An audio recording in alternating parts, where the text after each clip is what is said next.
This is the worst collection of surprise test papers I have ever seen. 6 Fs, 9 Ds, no A's, and only 1 B. 1 single B. I'm ashamed of the rest of you. Not funny, F minus.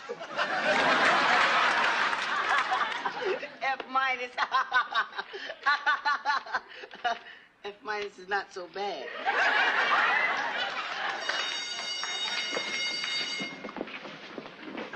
Roger, may I speak to you for a minute?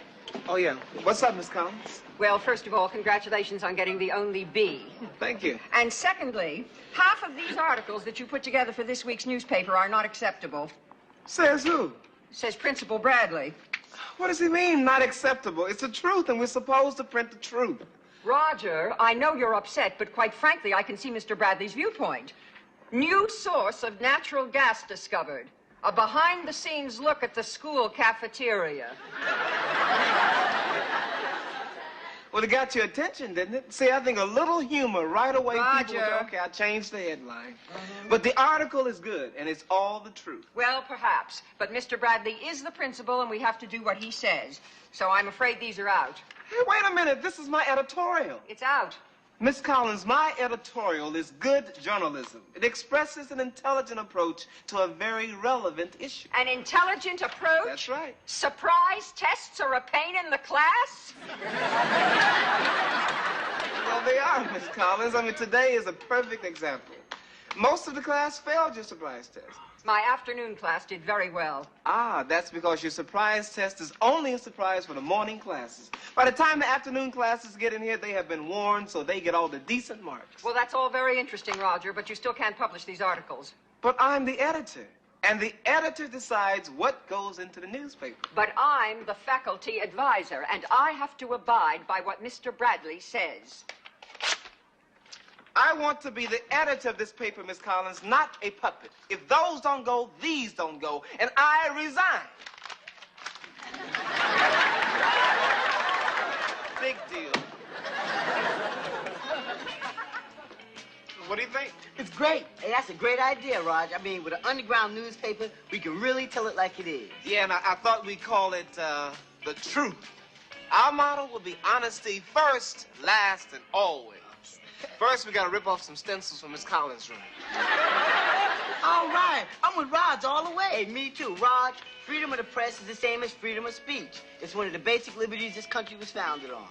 Terrific. You can make a statement like that every week. We'll call it Dwayne's Platform. Hey, Dwayne's Platform. You know we could get expelled for this. We don't have to call it Dwayne's Platform. You guys gonna have anything else? Oh, yeah, sit down for a second, Shirley. Oh, I can't sit here. She's right. The chair wouldn't have a chance. Oh, no? That chair will support me and you. See? Come on, Shirley, we need your help. You got it. Okay, we're putting out an underground newspaper. Uh-huh. So we figure you must hear everything that goes down here. Well, now, half of everything that goes down here goes down here. Back off, Shamu. Wait a minute now, don't you ever... Hey, you know what? You two ought to stop insulting each other. I mean, you both know how bad you feel when you hear fat jokes, so you should stop it. I mean, there's no reason to keep laying it on. Everybody knows you're fat. So you're fat, so what?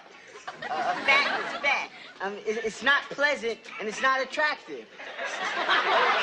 Keep bothering each other because you're both unpleasant, unattractive, and fat.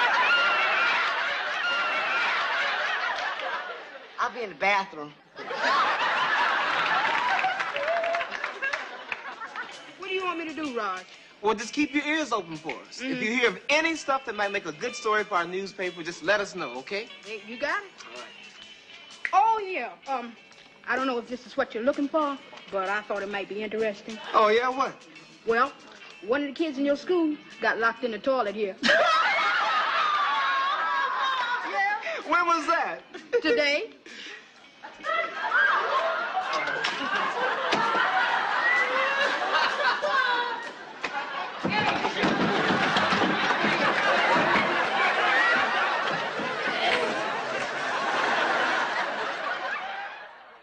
Okay, I think this is the order we'll put it in.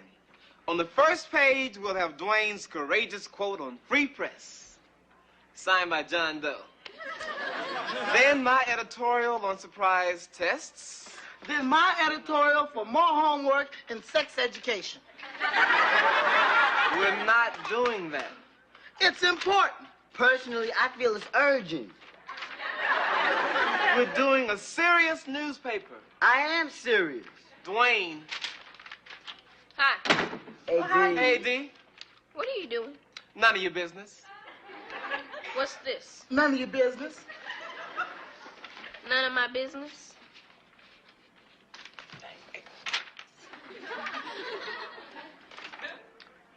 Principal Bradley smells badly. You're gonna get in trouble. We're not doing anything wrong. But I know you and you will. And I know Mama and she'll find out. And how would she find out? She knows me.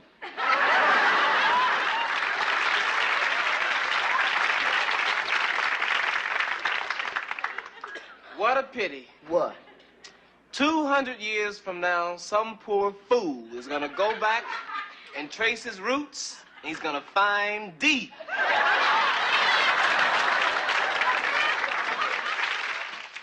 Wow. There's nothing more depressing than being in a classroom when I'm supposed to be in the lunchroom. How's it coming, Raj? Great. We should be done in a minute. Find me a stapler. From where? I don't know. Look in Miss Collins' desk. In Miss Collins' desk, you can't go on the teacher's desk. Just find one, Dwayne. The presses are rolling. You know, this reminds me of that guy who we studied about last week, who wrote the secret newspaper against the British. What was his name? Zinger. Yeah, Pete Zinger. No, Zenger. Zenger? Zinger? Peter Zenger. I thought Peter Zinger was a singer. No, that's Pete. That's Pete Seeger. Seeger's the singer. Zenger is the writer. Then who is Zinger? Nobody. Zenger is nobody. Poor Zinger.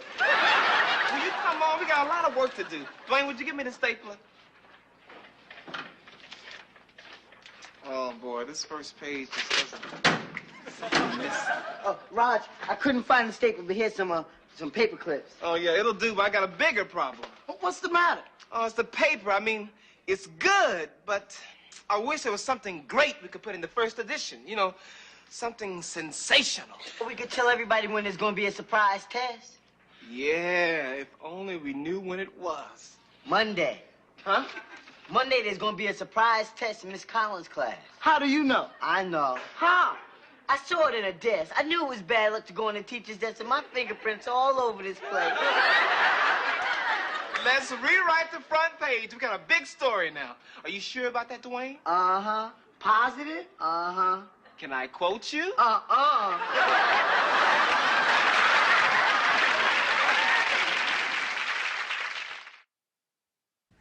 Well, now, here are the results of yesterday's surprise test. Amazing, absolutely amazing. Such wonderful marks. Why, one would think you weren't surprised at all. 4 A's. Unbelievable. And only 1 F. My grades are improving. Didn't you read the underground newspaper, Frederick? What underground newspapers? This underground newspaper, which contains an excellent quote on freedom of the press by John Doe, a plea for more homework and sexual education by William Shakespeare, and a warning from Roger Thomas about this surprise test. Well, I hope you all enjoyed your wonderful marks. None of them will count. All right!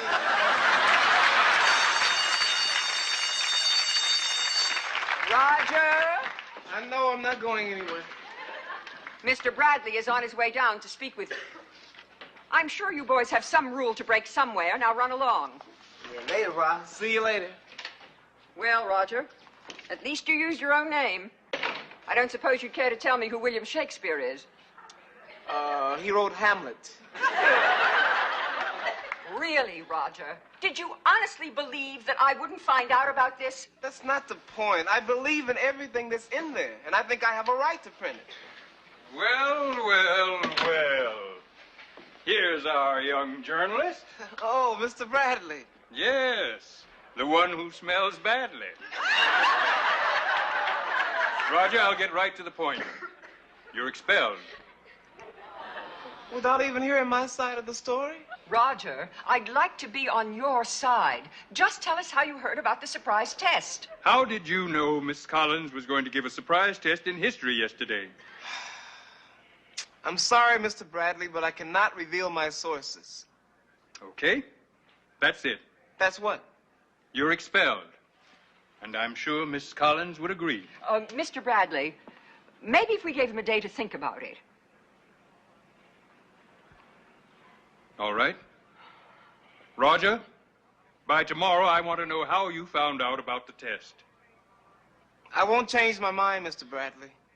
And I quote, "In pursuit of the freedom of others, one must sometimes sacrifice his own." Martin Luther King on civil disobedience. And I quote, "If you don't tell me who sprung the leak, you're going to be expelled for at least a week." Nipsey Russell on the match game.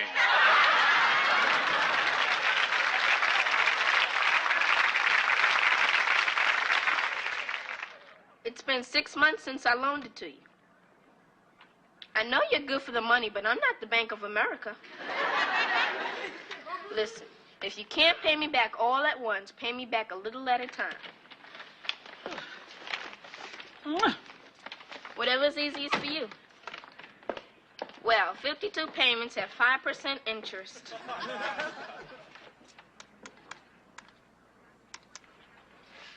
Comes out to 14 cents a week, which is 2 cents a day. Can't you handle that? Well, that is your problem. Hey, I can't be throwing money around. I'm not Amy Carter. I have to work for a living. Me expelled. My mama will kill me if she finds out. I have to hang up now. There's going to be a death in the family. You better not tell Mama. Tell Mama what? I don't know what to tell her. How can I tell her anything when I don't know anything? Right. All I can say is Raj got expelled, but I have no idea why.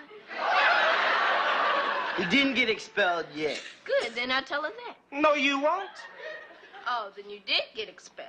D, I didn't get expelled. It has something to do with that dumb newspaper, right? Oh, all right. How much money do you want to forget the whole thing and just leave me alone and keep your mouth shut? Let's see. Forget the whole thing. Leave you alone. And keep my mouth shut. $1.30 should cover it. All right, you got it. Now get out of here. Being rude, that'll cost you another nickel.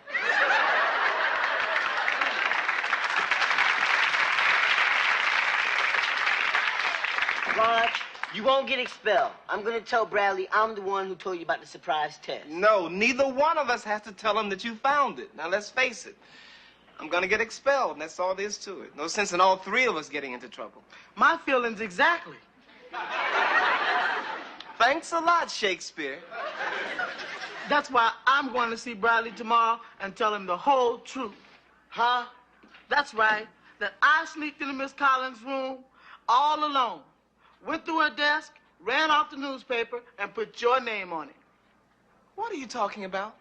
Common sense. Look, Raj, you two guys can't afford to get expelled.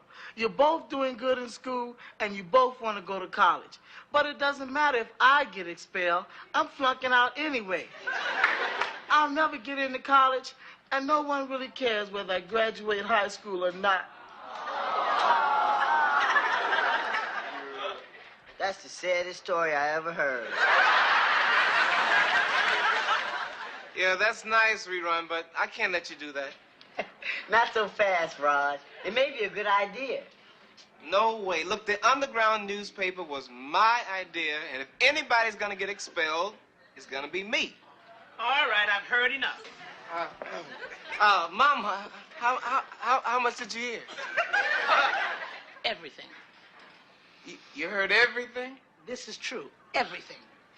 Don't be mad at it, Mrs. Thomas. Raj got in trouble for trying to be like that reporter who nailed Nixon, Woody Goldstein.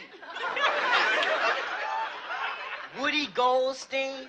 You mean Woodward and Bernstein? They were two guys rerun, Woodward and Bernstein.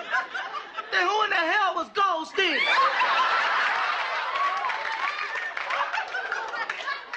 Nobody. Goldstein was nobody.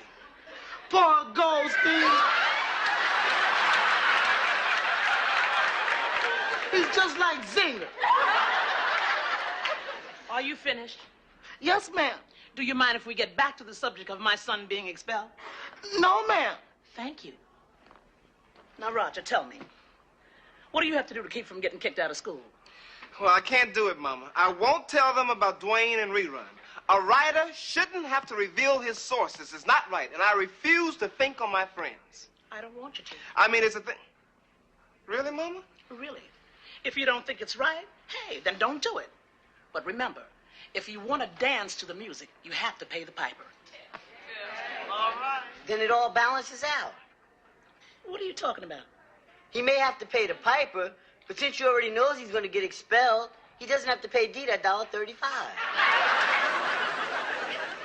Now, class, there is no question that the Bill of Rights is our most cherished possession. And while we do have the right to freedom of speech, we do not have the right to shout fire in a crowded theater. And while we do have the right to freedom of the press, we do not have the right to print Mr. Bradley smells badly. What if you're in a crowded theater sitting next to Mr. Bradley? Frederick.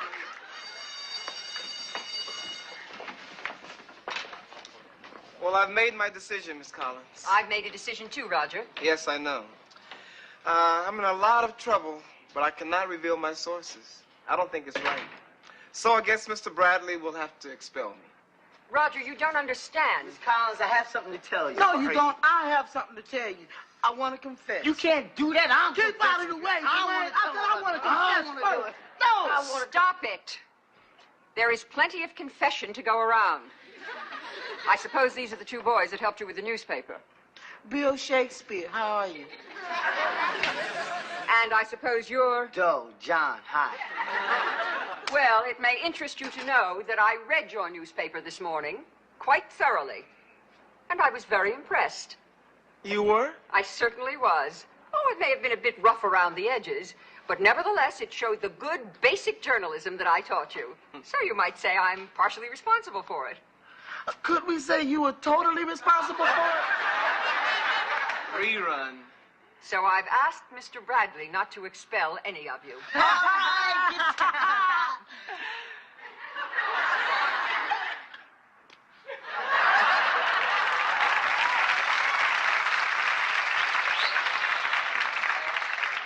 On one condition. What's that? In the spirit of good journalism, I want you to publish my rebuttal to your editorial against surprise tests. All right, you got it. We'll see you later, Miss Bye-bye. Collins. Take care, Miss Collins. Boys. Now, for looking in my desk, you will all have to stay 1 hour after school for 2 weeks. 2 weeks? Right on. We can live with that. Good. Now sit down and do your homework. Miss Collins, how did you know we went into your desk? I have my sources too, Roger. Now remember, you're to stay here for 1 hour. You trust us to stay here on our own? Is there any reason I shouldn't? No. No. Well then, good night. Good night. Look, we have to stay after school an hour a day for 2 weeks, right? Right? Wrong. That's 10 hours. All we have to do is sleep here one night and we're off the hook. No, I don't think Miss Collins gonna go for that. Come on, it's not that bad, Rerun. It's only 2 weeks. Oh, you have an extra pencil? Oh, no, look up there. Miss Collins probably got 1 million of them. Good idea.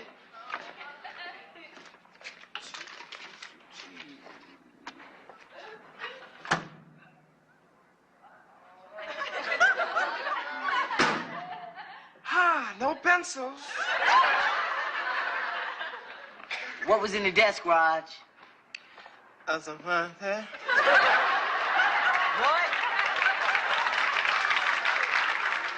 What'd you say? A surprise test. All right, let's take a look. Hey, come on, we're gonna get into trouble. We're already in trouble.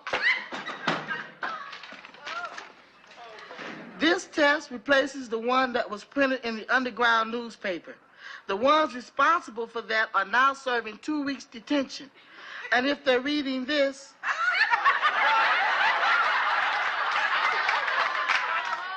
make it 3.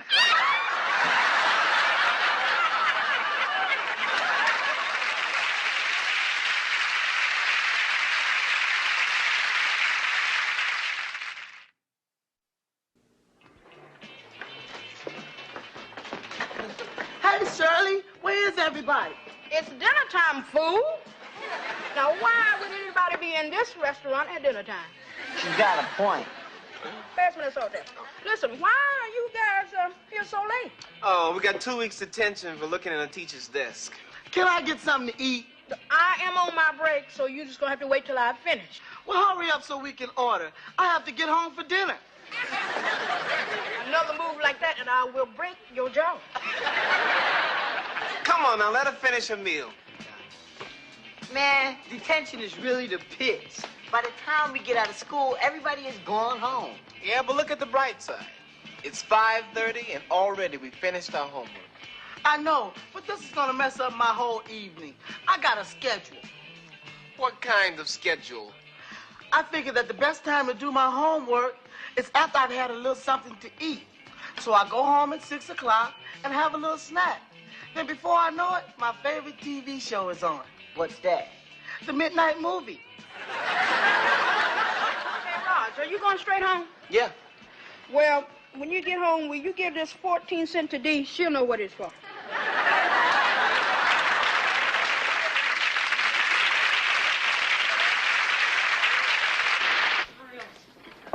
Hey, Rerun. Hi, Rob. Hey, everyone, what's happening? Hey, Rerun. Hi. What's the matter? Yeah, what's wrong? I got an F on my history test, and now I gotta write a 2,000-word essay. Wow, that is rough. You don't even know 2,000 words. You guys are cold. Well, what was the test on, Rerun? The Industrial Revolution. Rerun, I thought you studied for that test. I did, but I didn't expect any trick questions. Like what? Like, what was the Industrial Revolution? You guys having anything? Yeah, I have a grape soda. Got it. I have a tuna on rye. Next. Give me a meatloaf sandwich, a grilled cheese sandwich, and a hot fudge sundae. No, make that a ham and cheese on rye with a hamburger and fries and a strawberry shake. Oh, give me a break, Rerun. I'm using my shorthand. Well, use the other one. Shut up, fool. I've been practicing my shorthand because I got another job interview tomorrow as a secretary. Oh, you're really serious about leaving here, aren't you? And I sure am. Sure, I want to be a waitress for the rest of my life. Well, how's your typing coming? Well, I was up to 40 words per minute, and then my typewriter broke. Hey, come over tonight and you can practice on mine. Hey, thanks a lot, Raj. Let's see, I can probably be there around 8. Hey, sounds good. Oh, thanks. Shirley, this place sure won't be the same without you. Thanks, Dwayne. It sure won't. They'll have room for another booth.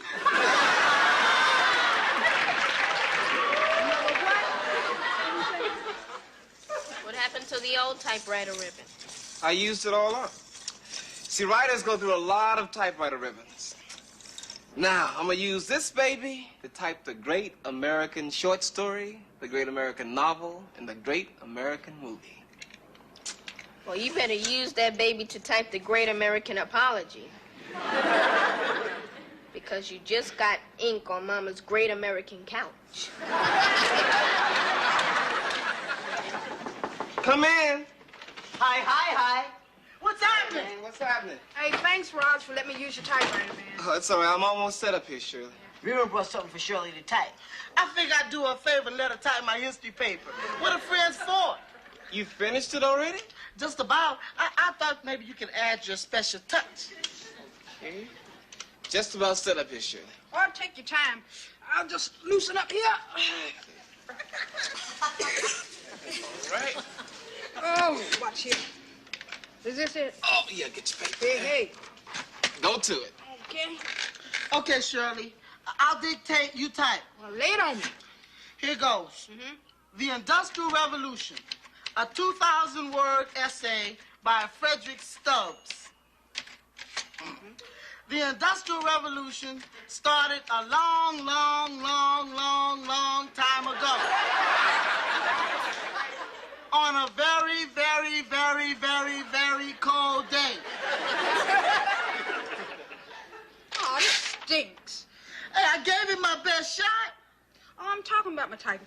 Look here, I've already made 3 mistakes. Hey, only 3 mistakes? That's fantastic. That's terrible for a secretary. Sure, I'm not going to that interview tomorrow. It's a waste of time. Hey, look, if you want to move up in the world, nothing is a waste of time. Now, you just got to jump in there with both feet. Yeah, put your shoulder to the wheel. Put your nose to the grindstone. Keep a stiff upper lip. Look both ways before you cross the street. Yes, Mr. Ramsey. Yes. Mr. Ramsey will see you now. Thank you.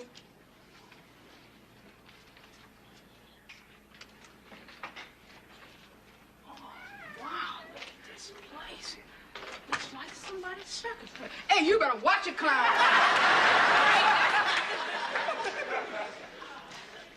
Hi. I'm here about the secretary job. I see. Your name, please. Shirley Wilson. Experience? Oh, you bet. No, I mean, where was your last place of employment? Oh, Rob's Continental Cuisine. I never heard of it. Oh, it's one of the end spots. And what did you do there? Oh, I took a lot of shorthand, you know, and I handled the cash flow, and I was known for my ability to take orders. That's O-R-D. Here, you want me to write for it? D-E. Orders. Won't you take a seat? Okay. Excuse me. Sure. I came in response to your ad. I've prepared my application for you. Oh. Oh, my. 90 words a minute? Shorthand 120 words a minute? You operate a dictaphone? You run the switchboard? Well, we can certainly use those skills at the Ace Balloon Company. Now, won't you please take a seat? We'll be with you in just a minute.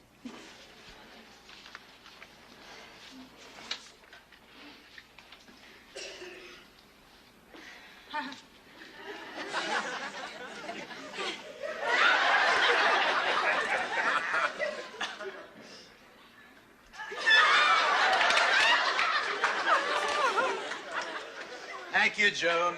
I'm very impressed with your credentials. You'll be hearing from us soon. Thank you, Mr. Ramsey. Just one more, No, there are 2 more, Mr. Ramsey. Helen Lewis, Shirley Wilson. Hello, Shirley. I'm Shirley Wilson. Oh, I'm sorry. Excuse me. Okay, fine. You want to just come right in here, please, Shirley? Sure. Good luck. Have a seat, please, Miss Wilson. Thank you. This is a very nice office.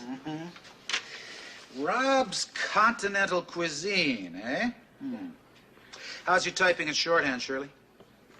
Well, I'm working on my typing, and I really don't need shorthand because I have such a great memory. Go ahead, try me. Well, this job requires typing of 80 words a minute and shorthand of at least that much. This job requires typing of 80 words per minute and shorthand at least that much. How'd I do? That's very good, but do your secretarial skills meet those standards? Well, no, but I can move file cabinets. I'm sorry, Shirley. Would you go in, please? Shirley, if you'd like to come back once your skills have improved, I'd be glad to reconsider. You see, my problem is that I need somebody totally experienced, and I need her tomorrow. So, goodbye, and I'm sorry we can't use you. Yeah. Excuse me. Are you applying for the secretarial position? That's right. Well, that's interesting. Very, very interesting. He sure gets interest easily, doesn't he? Who is this? Well, this is Mr. Davis, the president of our company. I was just telling Miss Wilson that her secretarial skills fall a bit below our standards. Oh, how far below? She only types 40 words a minute. Well, that's not too bad. I think she'll fit right in here. Hire her, Ramsey. Shirley, you got the job. What? What? All right. Oh, thank you. Oh, thank you. Thank you. Thank you. Oh, thank you.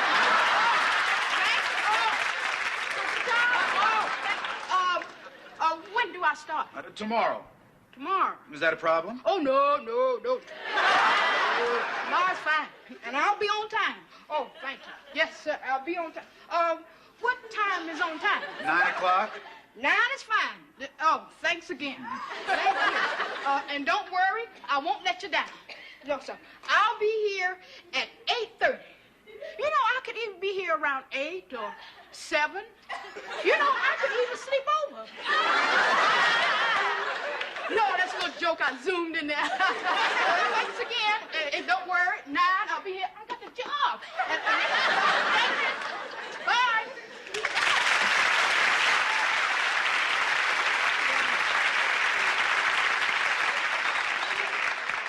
I'm really not sure about her, Mr. Davis. Oh, she'll be fine.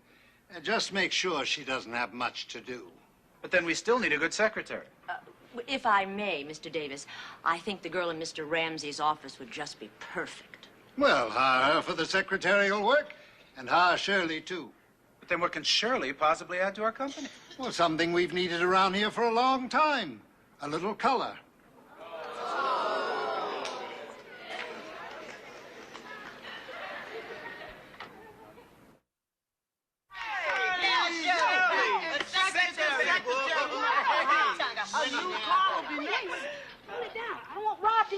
He knows you're looking for a job. Yeah, but he doesn't know I start tomorrow.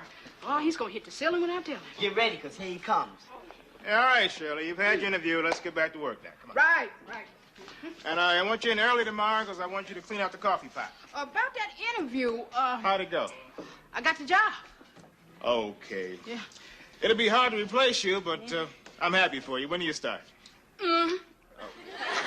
What? When? Tomorrow. Tomorrow? Yeah. Tomorrow? Yeah. You mean tomorrow? You leaving me tomorrow without any help? Rob. What? Thanks for being so happy for me. How can you do this to me? I'll never get any help overnight. And after all I've done for you. And I appreciate it, Rob. Believe me. But this is a chance for a poor person to make good. I'm a poor person trying to make good. Now, I'm warning you. Either you come here tomorrow to work, or I don't want to see you in here again. Not even as a customer. Don't worry, I'll never eat here. Suicide is illegal in this state. And I'll never have to work here again because I got a job as a secretary. I am moving up and out. I quit.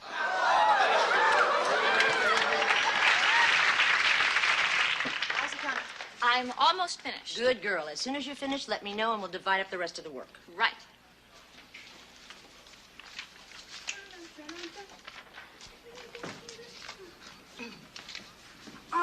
Am I late? Oh, no, we're just early.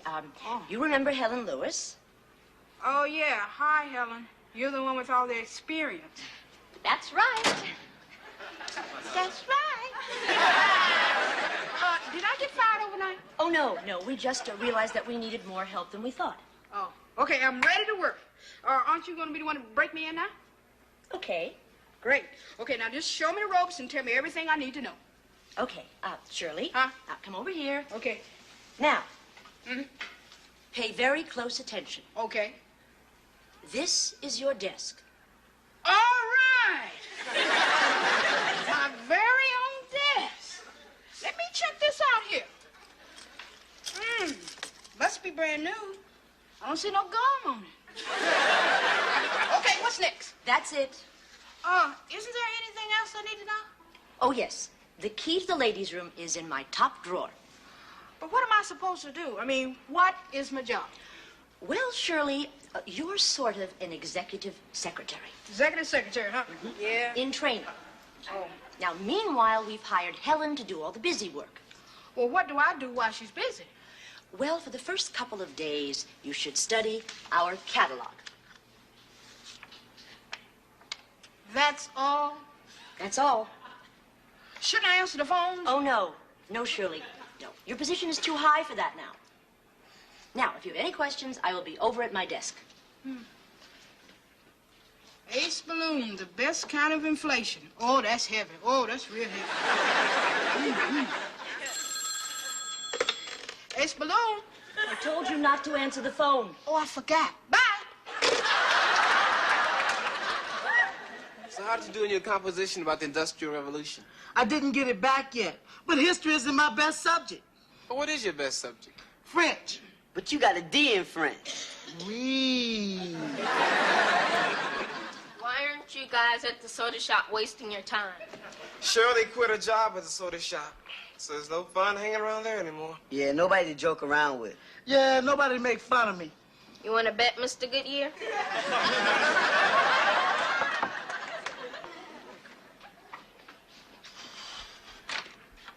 Hi, Shirley. Hi, guys. Hi, Cheryl. I figured you ought to be here. Hey, why aren't you at work? Oh, they gave me the afternoon off. On your first day? What a soft job.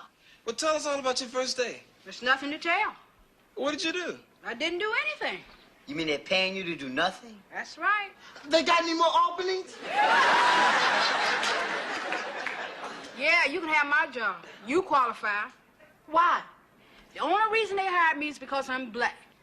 Even Rerun could get a job like that. Are you sure that's the reason? Listen, I sat at my desk all day and watched another new secretary do my job. Look, they need me like Kojak needs Afro Sheen.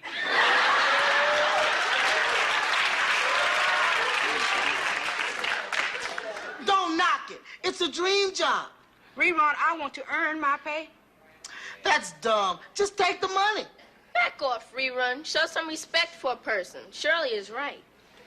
Oh, Shirley, you have a real problem because you can't go back to the soda shop. Yeah, Rob was fuming hours after you left. He couldn't handle it without you. Yeah, I got a job where they don't need me, and where they need me, I don't have a job. And all you wanted was a chance to prove yourself. Well, you still have a job, so you still have a chance, right? Yeah, that's true. Look, I don't know about the rest of you, but I've got my own life to lead. So let's just settle this once and for all. Shirley, you're going back to work first thing tomorrow morning and show them who's who, because that's the only thing a self-respecting person can do. Period. End of discussion.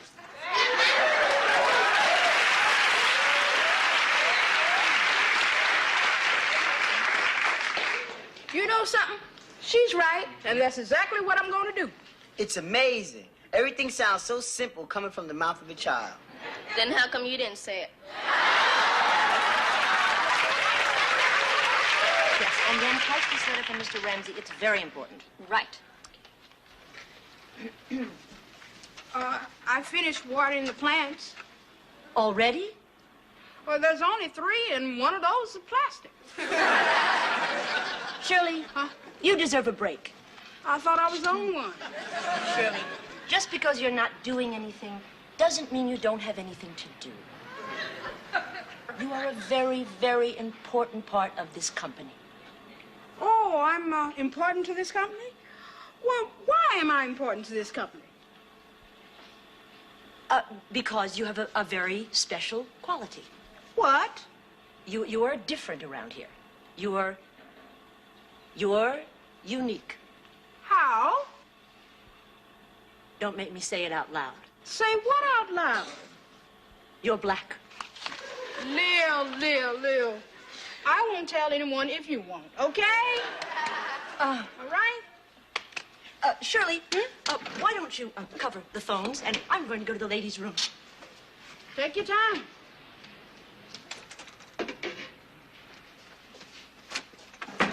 Okay, Bozo, let's show these clowns what we can do. Shoot, I ain't no slouch. They think I am. I know I'm good. Yeah, I'm gonna show them, Bozo, that the girl knows what she's doing. They kind of think I don't know, but I know. And I'm gonna tell them I know. Hello, Ace Balloon. Yeah. Huh? Of course we have duck balloons. Check our catalog. It's model A41. Buy a duck, we'll send you the bill. Did you get it? Hello? I thought it was funny myself, didn't you, Bozo? Hello, Ace Balloon. Yeah, they hold water. Yeah. Oh, okay, that's 500 balloons to the Kappa Alpha fraternity at the college. Having a big water balloon fight, huh? Yeah. Yeah, okay. Hold, please. Ace Balloon. Yeah, they hold water. Okay. Now that's 800 balloons to the Beta Phi fraternity. Yeah. Hey, aren't you across the street from the Kappas? That's what I thought. Okay, bye. You still there, Kappas? Child, I got some news for you. Well, listen, the Betas just ordered 800 balloons. You better make that 500 more.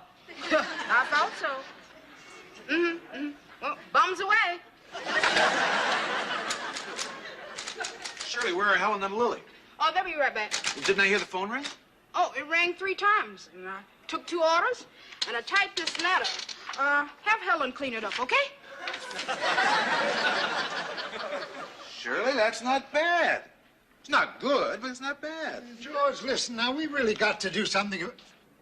Where is everybody? Don't worry, Mr. Davis. Shirley's here. Oh, I know, but Shirley can't. How would you know? You never gave Shirley a chance. What do you mean? Look here, now, I'll tell you what I mean. This is private between me and him, okay? Oh, yeah, sure. Right. Shirley, what is it? The only reason you hired me is because I'm black. Oh, no, now, that's not true. Well, let's put it this way. Would you have hired me if I was white? Well, to be perfectly honest, I never really gave it any thought. Oh, don't hand me that. Shirley, so you weren't the best one for the job, but I thought I was doing you a favor. Do me a favor. Don't do me any more favors. See, all I wanted was a fair chance. That's the only reason I came back here today. Shirley, we tried to hire a qualified black person, but we couldn't find any. If you take the time, you find black people who can do anything. Shirley, what exactly are you saying? What I'm saying is you can take your job and file it under B. B? For balloons?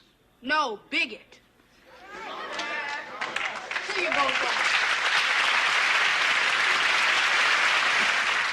Self-service system is the worst. No, it sure is. What number you got, Raj? 17. Hey, I ordered before you. How come Rob gave me 21? That's because I have blue 17. That's a cold sandwich. You have red 21. That's a hot meal. Well, I got a brown 14. What does that mean? That means Rob spilled gravy on your ticket. Oh.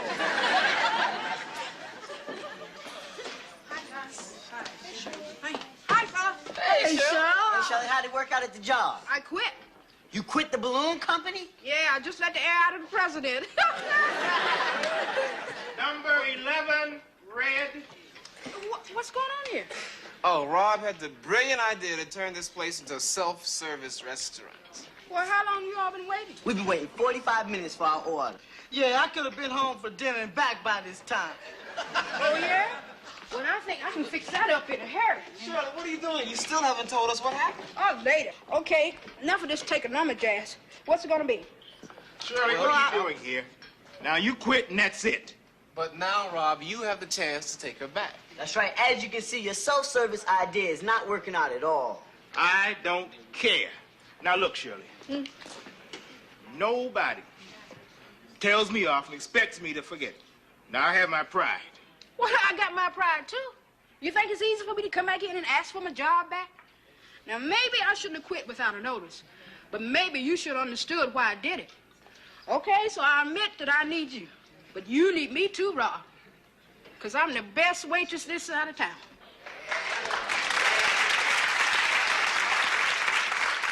And that's a pretty good thing to be. That's right. All right. That's the trouble with you, Shirley. What? You always talking when you should be working. When I'm working, get down.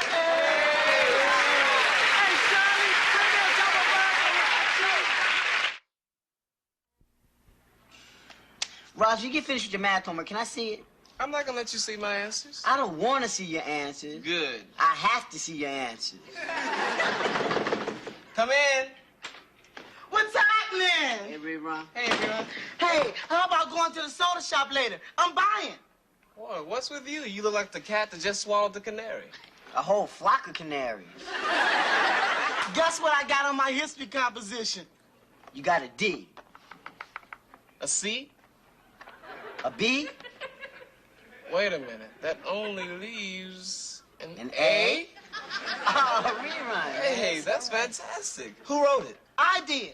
My teacher said I could write about any event in history, so I decided to write about the most fabulous hero in World War II, Marvin Watson. Marvin Watson? Sure. I wrote how Marvin Watson, alone and without anyone knowing, saved an entire town and was the greatest unsung hero in World War II. That got an A from your teacher? Well, who do you have for history? Marvin Watson.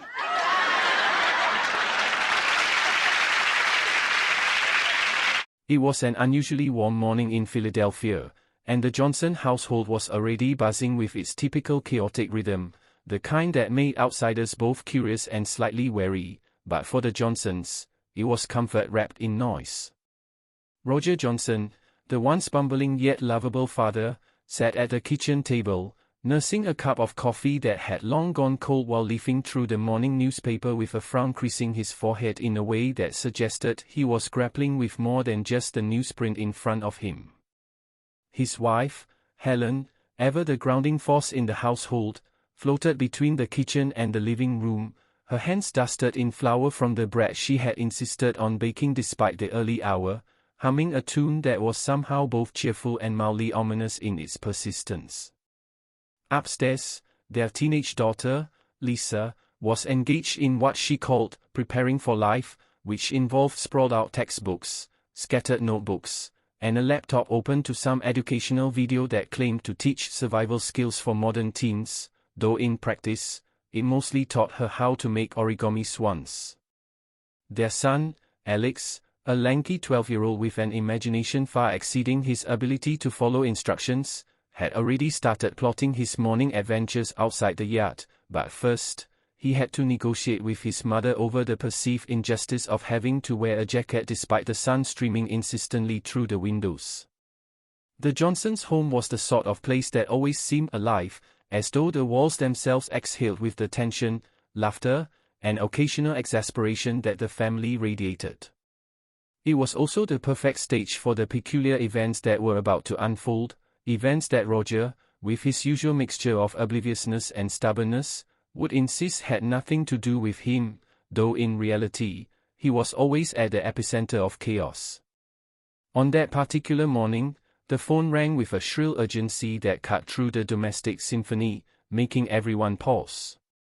Roger, muttering about the audacity of telemarketers at this hour, reluctantly answered, only to find a voice on the other end that was both familiar and unsettling. It was Jerry, Roger's longtime friend and neighbor, whose uncanny ability to involve Roger in increasingly convoluted situations had become legendary. Roger, Jerry's voice began, taut with a hint of panic that made Roger's heart skip in a way that was entirely predictable given their history. You won't believe what just happened. I think someone's following me, and I might need your help. Roger, who had been savoring the quiet anticipation of a calm day, immediately felt that familiar tug of inevitability, the sort of invisible thread that Jerry seemed to have in spades, one that wove Roger into predicaments like bees into honeycomb. Jerry, Roger said cautiously, are you sure it's not just your imagination? You know, like last time with the raccoon incident? But Jerry's response was cut short by a loud crash, a sound that came through the phone with a clarity that made Roger's knees weaken slightly. I'm serious, Roger. You have to come, now. The words ended abruptly, leaving a sharp silence on the line that made Roger stare at the receiver as though it had betrayed him personally. Meanwhile, Helen had entered the kitchen, sensing the shift in the atmosphere, her eyes narrowing as she scanned Roger's face for clues. What is it this time? She asked, her voice carrying that blend of skepticism and maternal concern that only Helen could master. Roger shook his head, feeling the tug-of-war between caution and loyalty that always dictated his response when Jerry called in a crisis. I don't know yet, Helen, but I think he's in trouble. Before Helen could protest, Roger had already grabbed his coat, his keys, and a half-eaten bagel, and was out the door, muttering to himself about the absurdity of suburban life. Outside, the day seemed deceptively calm. Birds. chirped, neighbors mowed their lawns, and the occasional car drove by, oblivious to the unfolding drama that was about to consume one of their own. Roger's mind raced through scenarios, each more improbable than the last, yet none that could fully prepare him for the reality of what awaited him at Jerry's apartment. He arrived to find the door ajar, an ominous sign that immediately set his nerves on edge. Inside, Jerry was pacing, hands wringing, eyes darting to every shadow as if expecting it to leap forward at any moment. "Roger, thank God you're here," Jerry exclaimed, his voice a mixture of relief and raw panic. "They've been following me for days. I don't know who they are, but I think they want something from me, something important." Roger, trying to piece together the fragments of a story that was rapidly escalating into chaos, asked the question that always seemed to precede a descent into absurdity. "Who, Jerry? Who's following you?" Jerry hesitated, swallowing hard, his mind clearly racing. I can't be sure. But I found this," he said, pulling a small, crumpled envelope from his pocket and handing it to Roger. Inside was a single photograph, slightly grainy, showing Jerry at a local coffee shop, but there was someone in the background, shadowed and indistinct, whose presence radiated a deliberate menace. Roger studied the photograph, noting the subtle cues that indicated observation, calculation, a patient predation. It was a stranger, yes, but one whose intentions were as opaque as the shadows surrounding them. "We have to be careful," Roger said finally, feeling the gravity of a situation he had never wanted but somehow could never avoid. They devised a plan that was, in true Johnson style, a blend of common sense, desperation, and sheer improvisational luck. They would surveil Jerry's apartment, attempt to track the mysterious figure, and if necessary, involve authorities, though both men knew that their involvement with police always led to more complications than resolutions. As the hours passed, their vigilance revealed small but telling signs, misplaced objects, subtle disturbances that indicated someone had been inside the apartment, and fleeting glimpses of a figure outside a window at odd intervals. Each clue deepened the mystery, tightening the invisible noose of tension around them. By evening, when the city lights cast a warm glow against the darkening sky, Roger and Jerry found themselves huddled in the dim safety of Jerry's living room, plotting their next move while a storm brewed both outside and within. It was then that they heard it, a soft tapping at the window, rhythmic and deliberate, a code that spoke of patience and intent. Roger froze, heart hammering, as Jerry whispered, "They're here." The story that had begun with a simple phone call had now evolved into a living nightmare, and the once familiar streets of Philadelphia had transformed into a labyrinth of uncertainty and peril. And somewhere, just beyond the line of sight, a pair of eyes watched, calculating, waiting, while the Johnsons, as always, prepared to confront the chaos head-on, armed with nothing but courage, wit, and the unshakable bond of friendship and family. The night deepened, shadows lengthened, and the first move of what would become a game of cat and mouse was made, one that promised to test the limits of loyalty, intellect, and the subtle art of survival in a world where the personal was never quite safe from the professional, and every decision carried weight far beyond what appeared at first glance. And so, with the distant hum of the city as their backdrop and the soft creak of the old apartment building under their feet, Roger and Jerry embarked on a night that would blur the lines between ordinary suburban life and the extraordinary demands of human intuition, trust, and the unexpected turns that fate could impose when least anticipated. The tapping at the window persisted, a metronomic signal that seemed to resonate with the heightened tension inside Jerry's apartment, each knot echoing like a sinister heartbeat in the otherwise quiet room. Roger, crouched behind the couch with a flashlight trembling in his grip, whispered to Jerry, "We need to see who it is before it's too late." Jerry nodded, his face pale and drawn, eyes darting toward every shadow as if expecting it to spring to life at any moment. Carefully, Roger inched toward the window, pressing his face against the cold glass, straining to identify the source of the sound. Outside, in the dim glow of the streetlight, he could just make out the silhouette of a figure, tall and angular, standing motionless, as though the night itself had molded it from shadows. The figure made no movement beyond the occasional tilt of the head, an unsettling familiarity in its deliberate stillness. Roger stepped back, signaling Jerry to follow, and together they formulated a plan that balanced stealth with urgency. One of them would create a distraction while the other attempted to get a better look at their enigmatic visitor. Jerry, trembling but determined, volunteered to go first, edging toward the side door with Roger covering the living room.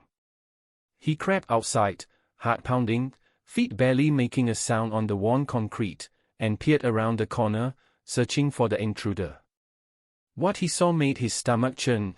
Another figure, this one moving slowly along the alley adjacent to the building, keeping to the shadows, yet unmistakably observing the apartment with a patient calculation that sent shivers down his spine.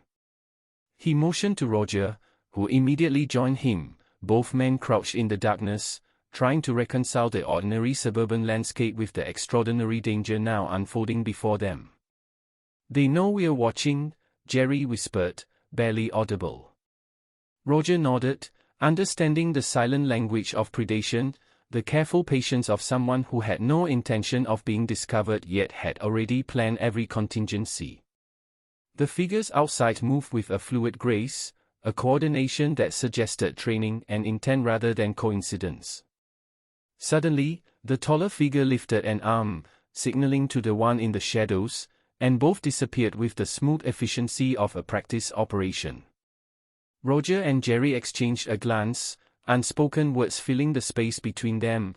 This was no ordinary harassment, no petty threat from a neighborhood rival or a misguided prankster. They were dealing with someone, far more deliberate, far more dangerous than either had anticipated. Retreating back inside, they barricaded the door as best they could with furniture, their minds racing through scenarios, probabilities, and potential outcomes. Jerry pulled out a small notebook from his pocket, one filled with cryptic observations and hurriedly scribbled ideas from the past few days, documenting every anomaly, every suspicious event that, in retrospect, formed a coherent pattern of stalking, surveillance, and intimidation. Roger scanned the entries, noting the meticulous detail with which Jerry had chronicled the unfolding threat, and felt a mix of admiration and despair. "We need evidence," Roger said finally, his voice firm despite the uncertainty gnawing at him. "Something tangible that proves we're not just imagining this." Jerry agreed, though both knew that gathering proof would require courage, ingenuity, and a willingness to confront the unknown head-on. The hours crept by as they waited, listening to the city's nocturnal rhythm, the distant sirens, the occasional bark of a dog, the hum of a passing car, all punctuating the tension that enveloped the apartment like a living thing. They shared theories, some plausible, some bordering on paranoia, about who might be behind the surveillance and what their ultimate goal could be. Was it personal? Professional? A vendetta spanning years or a random act of calculated intimidation? Every possibility seemed simultaneously likely and absurd, and the uncertainty fueled both anxiety and determination in equal measure. As midnight approached, a subtle movement in the living room caught Roger's eye, a faint shadow flickering across the far wall, inconsistent with the pattern of streetlight filtering through the blinds. He froze, holding his breath, and then realized that it was not a trick of light but an actual presence, a small, almost imperceptible sound of movement that suggested someone had breached the apartment without leaving a noticeable trace.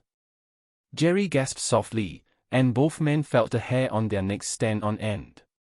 "They're inside," Roger whispered, the words barely audible but carrying the weight of immediate danger. The next moments unfolded in a blend of instinct and improvised strategy.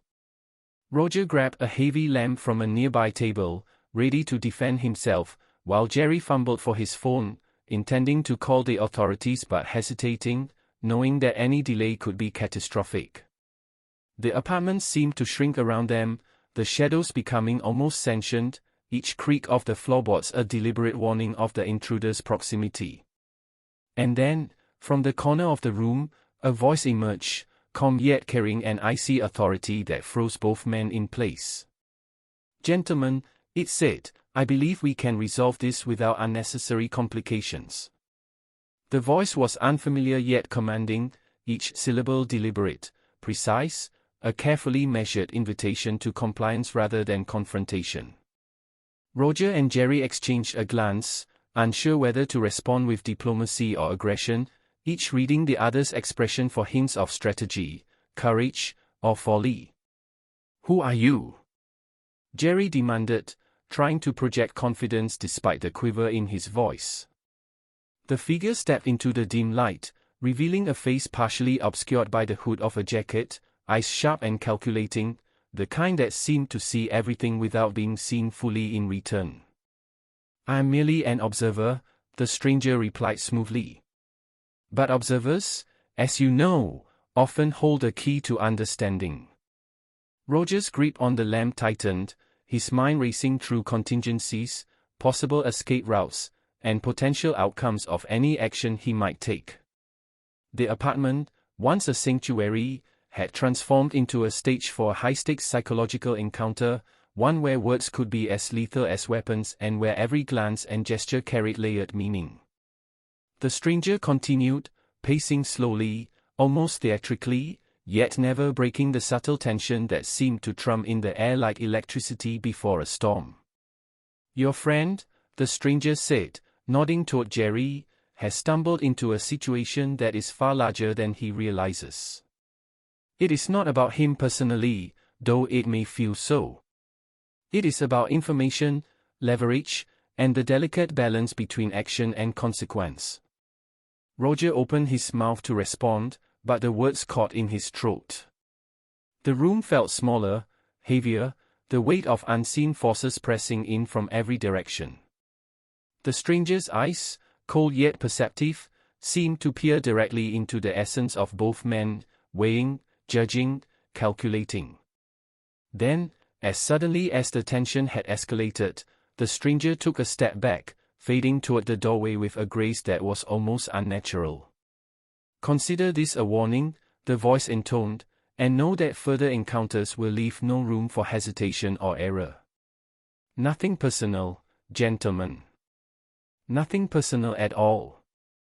And with that, the figure slipped into the shadows beyond the apartment, leaving Roger and Jerry staring at one another in stunned silence, hearts pounding, minds racing, and the realization settling slowly that their lives had irrevocably changed in a single encounter. They spent the rest of the night debating, planning, and speculating, each theory more intricate than the last, but none fully capturing the magnitude of the reality they now faced. By dawn, the city began to awaken with indifferent routine, the distant clatter of garbage trucks, the hum of early commuters, the chirp of birds reclaiming the morning, but within the apartment, Roger and Jerry remained vigilant, aware that the ordinary world outside masked the extraordinary and often dangerous currents that flowed invisibly beneath the surface. And so began the intricate, unpredictable dance of observation, caution, and confrontation, a delicate navigation between survival and principle, where every decision could ripple outward, shaping outcomes in ways neither man could yet comprehend. The rules had changed. The stakes were higher.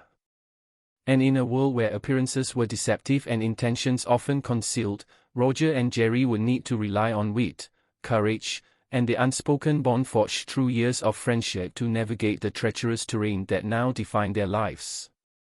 Each movement, each glance, each calculated decision would carry weight, and the line between personal and professional, mundane and extraordinary, would blur with relentless precision, demanding from them a clarity of mind and fortitude of spirit they had never before summoned in their otherwise ordinary existence. And as the sun rose, casting light across the city, both men understood, perhaps for the first time fully, the profound truth that had been delivered to them in that chilling midnight encounter: nothing, truly, was personal. Everything was survival, and survival demanded vigilance, ingenuity, and an unwavering commitment to understanding the invisible forces shaping every moment of their lives. The morning after the midnight encounter arrived with deceptive serenity, the kind that made Roger and Jerry feel both relieved and exposed, as though the city itself had conspired to lull them into a false sense of security before the next wave of chaos inevitably struck. Roger, still clutching the remnants of sleep from the night, brewed a pot of coffee strong enough to jolt even the most weary mind, while Jerry paced the living room, notebook in hand, sketching potential scenarios, mapping routes, and listing names, all with an intensity that bordered on obsession. Neither spoke at first, each lost in private calculations, but the air was thick with unspoken urgency. "We need to figure out what they want," Roger finally muttered, breaking the silence, "and fast. Because last night wasn't just a warning. It was an announcement. They're coming for something, and we're in the middle of it." Jerry nodded, his gaze fixed on a map of the city sprawled across the floor, pins marking locations, intersections, and landmarks, each annotated with hurried, almost frantic notes. "It's bigger than we thought," he admitted, voice low, wary of even the walls around them. "This isn't personal. But it's dangerous, Roger. Calculated. And precise." The two men strategized for hours, testing hypotheses, discussing who could possibly have both the resources and the motivation to orchestrate surveillance with such meticulous subtlety. Names floated in the room, old adversaries, professional contacts, corporations, even government agencies, but none felt entirely right, each possibility tainted by gaps, assumptions, and the sheer improbability of such a complex operation centered on a suburban apartment. While they debated, Roger couldn't shake the feeling that the stranger's words, "nothing personal," were both a reassurance and a threat, layered with meaning that extended beyond immediate comprehension. It was as if the phrase itself carried weight, a code for intent that demanded both understanding and caution. Determined not to wait passively, they resolved to take proactive measures. Cameras were installed in discrete locations outside Jerry's apartment, small, inconspicuous devices that allowed them to monitor entrances, windows, and the surrounding street. They also reviewed the previous days for any anomalies, unfamiliar vehicles, repeated faces, subtle disturbances, piecing together a timeline that, while incomplete, began to reveal patterns. As evening descended, the city lights blinked on like a network of stars trapped beneath the urban canopy, and Roger and Jerry realized that observation alone was not enough. Action would be required. But what kind of action? The answer was elusive, hidden beneath layers of ambiguity and strategy. The first sign of escalation came in the form of an anonymous package left at Jerry's door. It was unmarked, heavy, and, when opened, contained nothing but a small, intricately folded origami swan and a single note, "We are watching. You cannot hide." The simplicity of the message was terrifying. It confirmed that their movements were being tracked, their decisions observed, and that the unknown entities they faced were not only patient but precise, leaving no trace other than symbols meant to unsettle and intimidate. Roger, holding the paper with a trembling hand, felt a mix of frustration and fascination. Jerry, however, reacted differently, his analytical mind already dissecting the folds of the paper, the choice of origami, the handwriting, the type of ink, every detail a potential clue in a larger, intricate puzzle. "It's symbolic," Jerry said finally, eyes narrowing. "They want us aware, but not yet involved directly. It's a test, a measurement of our reactions, perhaps even our thresholds for fear or rational decision-making." Roger nodded, his mind whirring, but instinctively knew that this was a warning that could not be ignored. They spent the night reviewing footage from the newly installed cameras, noting shadows, movements, patterns that had previously gone unnoticed, and the sense of being constantly observed created a claustrophobic tension that gnawed at both men. The figure from the night before seemed to linger in every frame, whether in reflection, shadow, or an indistinct movement at the periphery of vision. By dawn, they realized that the threat was no longer abstract, it was present, immediate, and adaptable. As the week progressed, Roger and Jerry settled into an uneasy rhythm, a blend of vigilance, routine, and tactical improvisation. Every step outside the apartment required calculation, every interaction, even mundane encounters in the grocery store or on the street, was scrutinized for signs of surveillance or manipulation. They discovered small, subtle intrusions, items moved slightly from their original position, the faint scent of unfamiliar cologne lingering in the apartment, brief but deliberate flickers of headlights outside at odd hours. Each incident, minor in isolation, collectively painted a picture of meticulous orchestration, evidence that their lives were being choreographed by invisible hands. The psychological toll was profound. Sleep became fragmented, nerves taut, conversations clipped and guarded.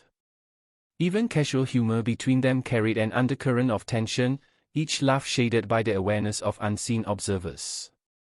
It was during one such evening, as they reviewed video footage in near darkness, that Roger noticed a pattern that chilled him.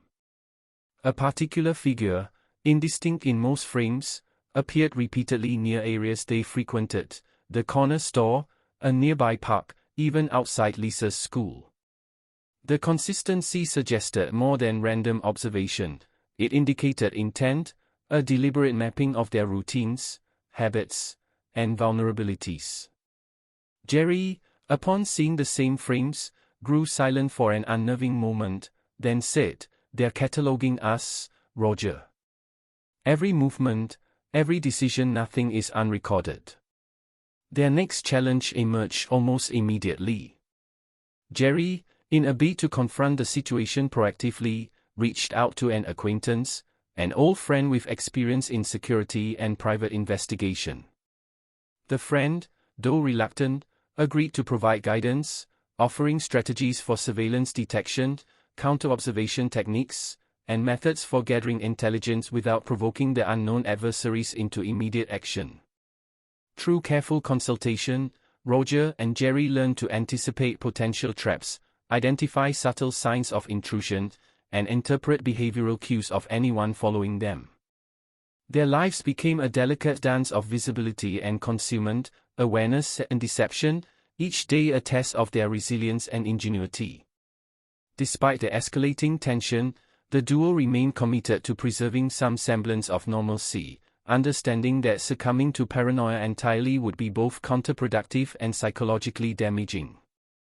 Meals were prepared, news consumed, and routines maintained, but always with a vigilance that bordered on obsessive. It was a precarious balance, appearing ordinary to outsiders while remaining acutely aware of the extraordinary circumstances defining their reality. One afternoon, as Roger returned from a brief errand, he noticed a shadow lingering near the apartment entrance. His pulse quickened, and instinctively, he approached cautiously. The figure was gone by the time he arrived, leaving behind only a small envelope, similar in design to the first, containing a single phrase written on stark, white paper: "Choice is yours. Observe well." The message, cryptic yet deliberate, reinforced the psychological game they were entangled in. Every act, every decision, now carried amplified significance, and the pressure of knowing that their every move could be scrutinized was immense. Roger and Jerry, recognizing the need for strategy, convened that evening to map potential next steps.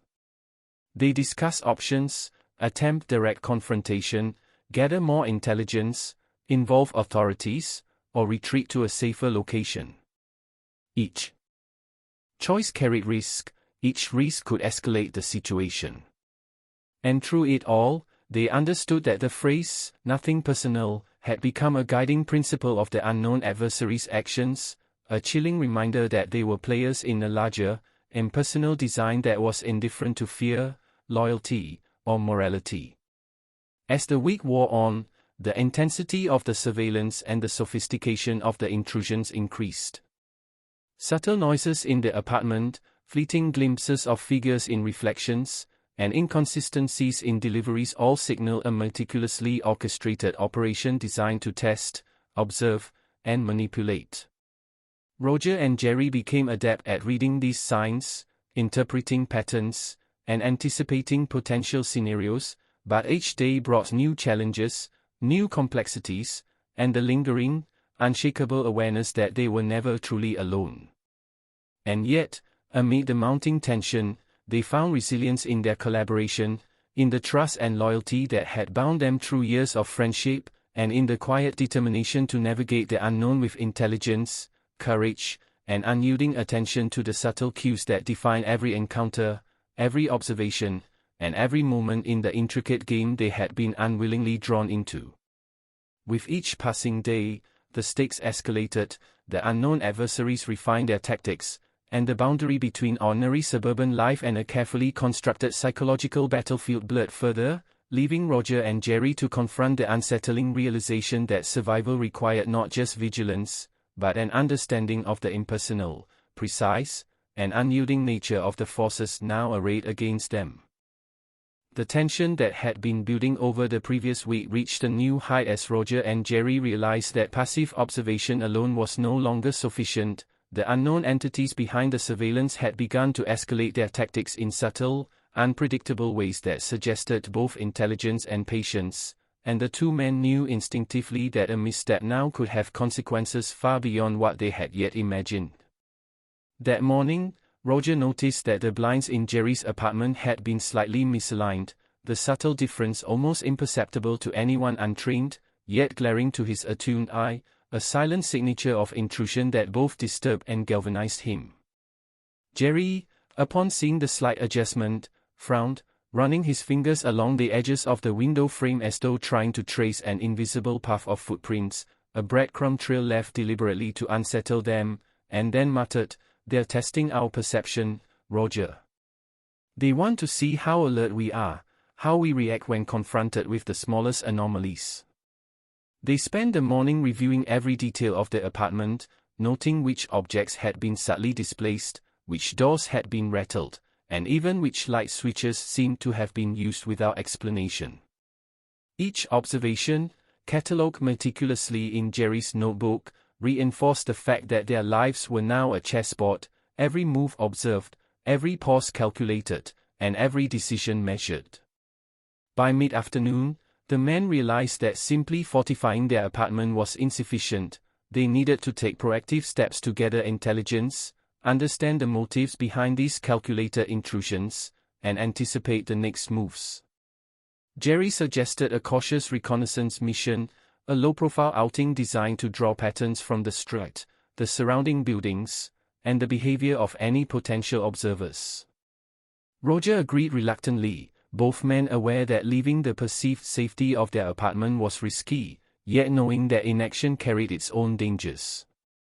They dressed inconspicuously, Roger opting for a neutral jacket and cap, Jerry blending in with the casual attire of a pedestrian on an ordinary afternoon, and together they moved into the city, noting every detail, the rhythm of pedestrian traffic, the behavior of parked cars, the faces in cafes and on street corners. The city itself seemed indifferent, its ordinary rhythm continuing unabated as if nothing extraordinary were occurring, yet both men felt acutely the invisible tension, the pressure of being watched by forces that remained elusive, patient, and methodical. As they turned a corner near a familiar coffee shop, Roger caught a fleeting glimpse of movement, a shadow that did not correspond to the natural flow of city life, a figure that paused in perfect synchrony with their own actions, then disappeared behind a nearby wall. He nudged Jerry, who followed Roger's gaze and confirmed the pattern. "They're here," Jerry whispered, voice low and taut with recognition. "And they're cataloging everything." For the next hour, the men moved cautiously through the streets, employing techniques they had developed through trial, error, and Jerry's meticulous notes, attempting to discern patterns in the seemingly random appearances of their observers. Every time they believed they had a moment of calm, some subtle cue, a reflection in a window, a shadow passing behind a car, the faint crunch of footsteps that did not align with ambient sound reminded them that the game had rules they had yet to fully understand. Upon returning to the apartment, they discovered another unmarked envelope on the doorstep, heavier this time, containing a single card with a printed image of an open labyrinth and the words, "Paths are chosen. Watch carefully. Every exit is an entrance." The message, cryptic and precise, suggested not only surveillance but a psychological puzzle, a challenge designed to push them to think beyond conventional strategies and to recognize that their understanding of the threat was still incomplete.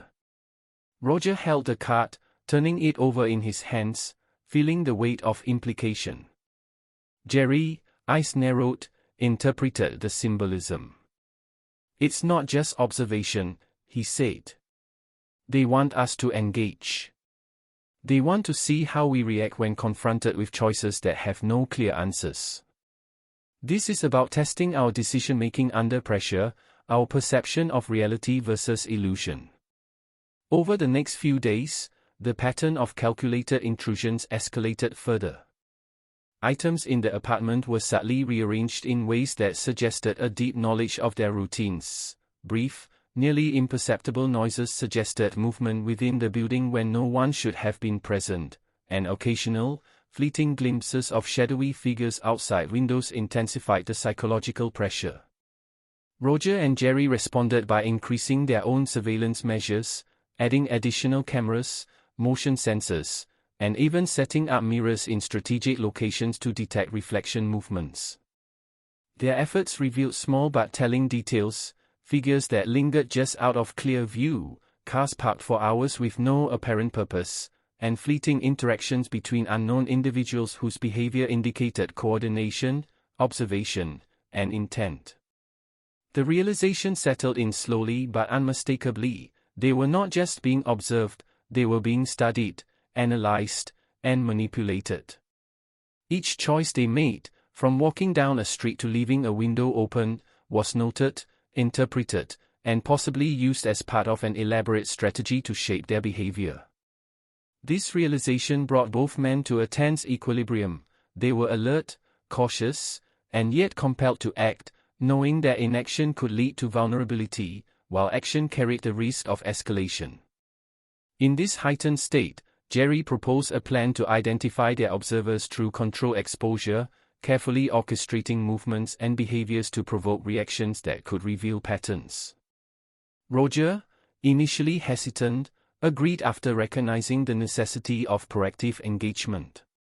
They began executing their strategy, walking predetermined paths, leaving small, deliberate signs of presence, and observing the reactions of the environment and any potential surveillance.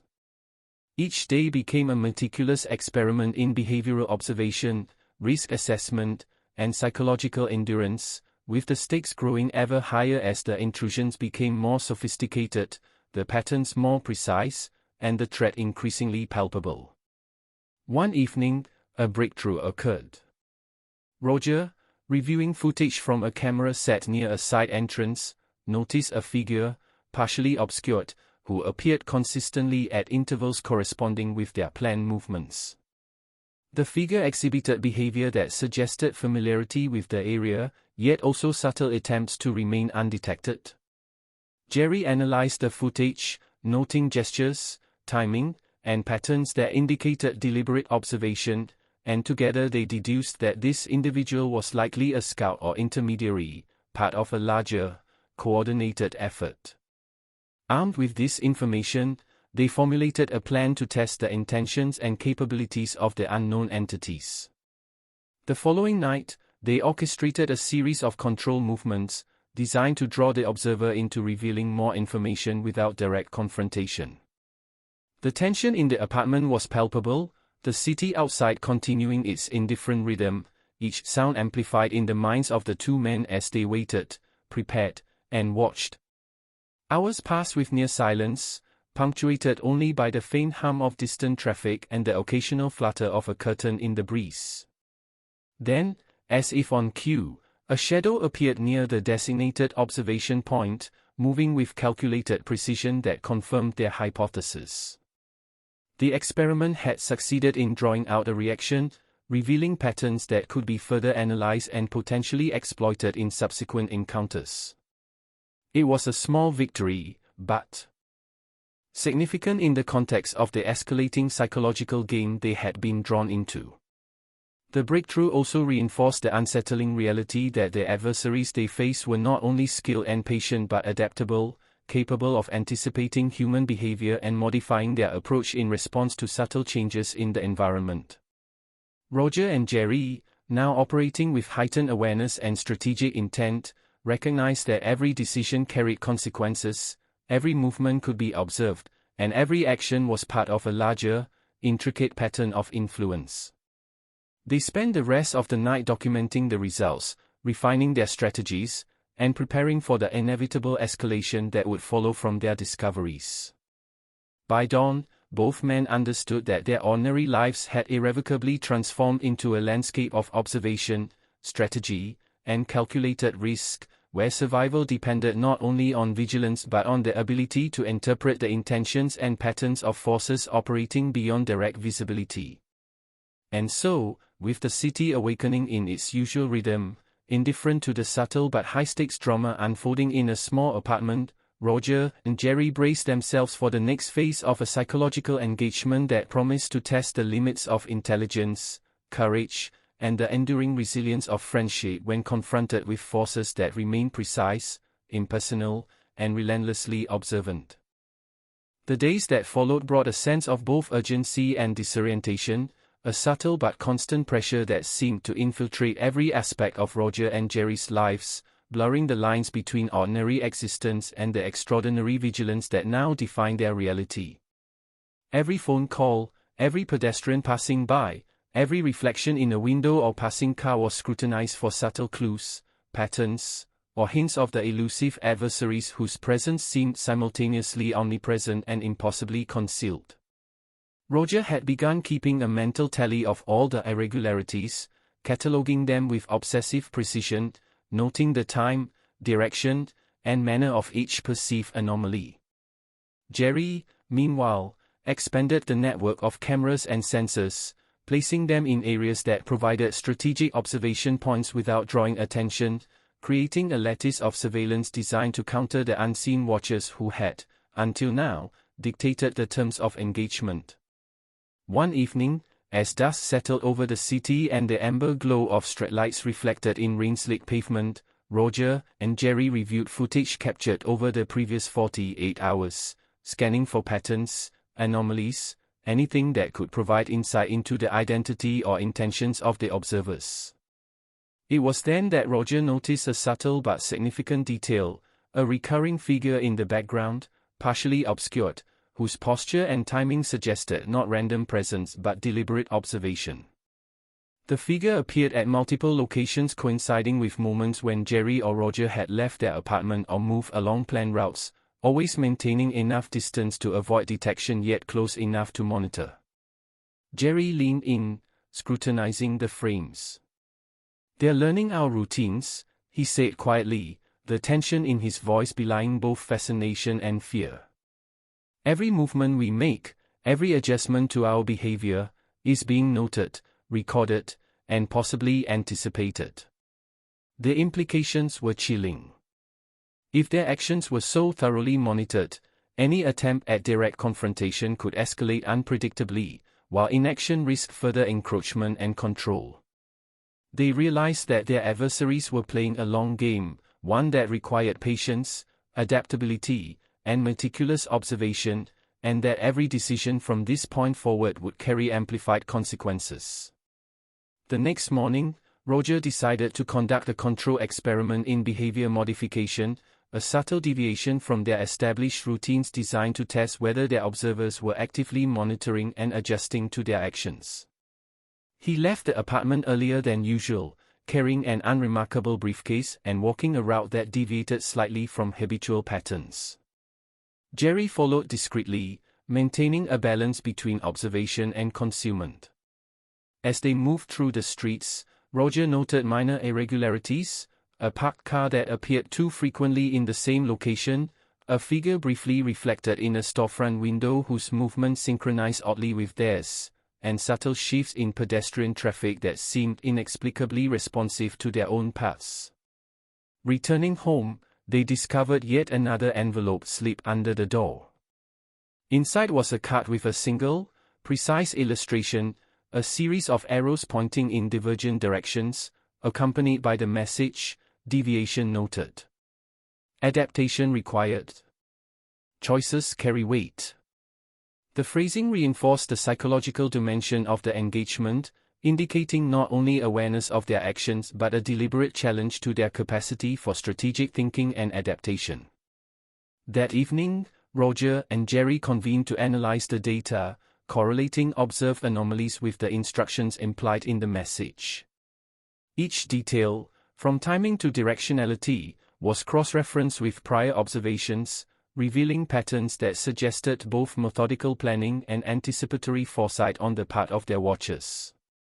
The realization that they were participants in a meticulously controlled environment, where psychological manipulation and surveillance were intertwined, elevated the stakes beyond mere personal safety into the realm of mental acuity, strategic decision-making, and anticipation of human behavior under pressure. The next step in their strategy involved controlled communication.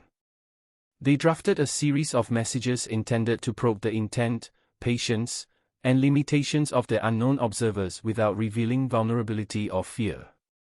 One message, left in an inconspicuous public location, contained simple wording but deliberate timing and placement, designed to measure response latency and behavioral adjustment.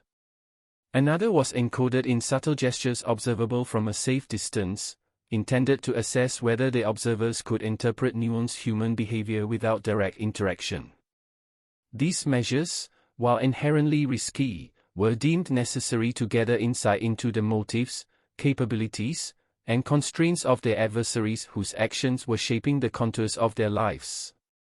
Over subsequent days, the men noted changes in behavior among figures previously identified as observers. Adjustments in timing, posture, and location suggested recognition of the messages and an adaptive response, confirming that their attempts at strategic communication had succeeded in eliciting measurable reactions. These observations provided both encouragement and renewed concern. While they demonstrated agency and capacity for influence, they also underscored the sophistication and adaptability of their adversaries, highlighting the precarious balance between initiative and exposure. The psychological dimension deepened when Roger began to experience heightened awareness even outside of planned observation exercises. Shadows in peripheral vision, irregularities in the environment, and subtle auditory cues heightened his vigilance, creating a feedback loop in which the act of observing intensified the perception of being observed, further complicating decision-making and emotional stability. Jerry, similarly affected, noted the strain in his own behavior, recognizing the toll of continuous assessment, the necessity of pattern recognition, and the mental endurance required to navigate a landscape in which agency and surveillance were constantly intertwined. Amid this tension, they discovered a new anomaly, a photograph slipped under the door, depicting a location in the city that neither had visited recently. The photograph was precise, the perspective indicating intimate knowledge of spatial orientation and environmental context. Accompanying the image was a simple phrase, "Consider the unseen. Opportunity lies in interpretation." This message, both directive and ambiguous, reinforced the psychological framework they were now operating within, emphasizing the importance of perception, interpretation, and strategic response in the absence of full information. Recognizing the complexity and risk inherent in the scenario, Roger and Jerry intensified their preparations. Surveillance equipment was refined, potential routes and contingencies were mapped, and methods of communication were carefully controlled to avoid exposure. Each action, from the timing of movement to subtle adjustments in routine, became a data point in an evolving model of interaction, observation, and adaptation. As the days wore on, the men experienced moments of disorientation, fatigue, and uncertainty, compounded by the subtle yet persistent psychological pressure exerted by the unseen adversaries. Yet within this crucible of tension and uncertainty, a remarkable clarity emerged, the necessity of cooperation, trust, and meticulous analysis, paired with measured risk-taking, became the guiding principle for navigating the complex interplay of observation and engagement. In a particularly tense episode, Roger observed a figure loitering near the apartment, partially obscured by shadows, whose behavior suggested recognition of recent actions and adjustments designed to provoke a specific response. The figure's movements were deliberate, calculated, and synchronized with subtle cues they had established, confirming both the observational capacity and the adaptive intelligence of the adversaries. Jerry, upon reviewing video footage and field notes, confirmed these observations, noting the precision, timing, and behavioral nuances that indicated a level of planning and strategic execution well beyond amateur surveillance. The implications were profound. Every step, every decision, every minor alteration in routine was monitored, interpreted, and potentially exploited within a broader strategy designed to elicit specific behaviors, assess psychological resilience, and shape outcomes according to the adversary's objectives. Yet, despite the escalating tension, Roger and Jerry maintained a deliberate, disciplined approach. They documented observations, refined strategies, and continuously adapted methods of engagement, balancing caution with initiative, observation with control action, and analysis with execution. The psychological rigor required to navigate these circumstances became both a challenge and a framework for resilience, fostering a level of awareness, strategic thinking, and adaptive response that would define their actions in the critical days to come. As night fell, the men prepared once again for observation, awareness heightened, equipment checked, routes mapped, and contingencies considered. They were acutely aware that the adversaries were adaptive, precise, and relentless, and that any misstep could carry consequences beyond anticipation. Yet, with vigilance, strategy, and the unspoken bond forged through friendship and collaboration, Roger and Jerry embraced the challenge, recognizing that their survival, understanding, and agency depended on their capacity to anticipate, respond, and remain unflinchingly aware of the subtle, relentless forces shaping the contours of their lives in ways that were impersonal, calculated, and endlessly observant. And so, in the quiet tension of the apartment, with the distant hum of the city as their backdrop, the stage was set for further engagement, each decision carrying weight, each observation offering potential insight, and each moment underscoring the central truth that defined their reality. In this complex, calculated, and high-stakes environment, nothing was personal, yet everything demanded attention, intelligence, and unwavering resolve.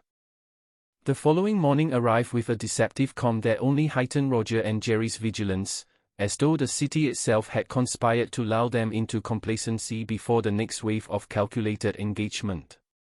Roger, sipping his coffee with deliberate slowness, noted the faint hum of traffic and the distant murmur of early pedestrians, each sound a subtle reminder that the outside world remained blissfully ignorant of the intricate psychological landscape they now navigated. Jerry, meanwhile, was immersed in his notebook, cross-referencing recent observations, cataloging minor anomalies, and adjusting hypotheses about the behavior of the unknown entities who had effectively transformed their lives into a chessboard of observation and adaptation. "We have to assume they're observing us constantly," Jerry said finally, breaking the silence. "Every movement, every decision, every small deviation from routine could be logged, interpreted, and used to shape subsequent actions. They're not just watching, they're analyzing, predicting, and influencing." Roger nodded, feeling the weight of the assertion, yet also recognizing a subtle truth: knowledge of the surveillance, even partial, offered an opportunity to regain some control. If they could anticipate and manipulate the observer's expectations, they could begin to reclaim agency, even within a system designed for constant observation and adaptation. That day, They initiated a control movement exercise, designed to test both the precision and responsiveness of their unseen adversaries.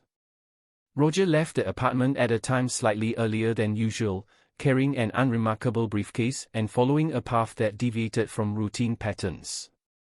Jerry, maintaining a discreet distance, observed both Roger's behavior and the environment, noting subtle irregularities, fleeting shadows, and behaviors that suggested active observation. As Roger navigated the streets, he began to notice anomalies with increasing frequency: cars parked without apparent purpose, individuals loitering in strategic locations, and reflective surfaces revealing the occasional glimpse of a figure maintaining calculated distance while matching his pace. Returning to the apartment, they discovered a new envelope, heavier than the previous ones, containing a single photograph of the intersection Roger had just traversed. On the back was a terse message: deviation observed. Adjustment recorded. Precision is essential. The phrasing, formal and precise, conveyed not just awareness but an implicit challenge, demanding that Roger and Jerry understand the stakes of deviation, the consequences of misinterpretation, and the necessity of measured response.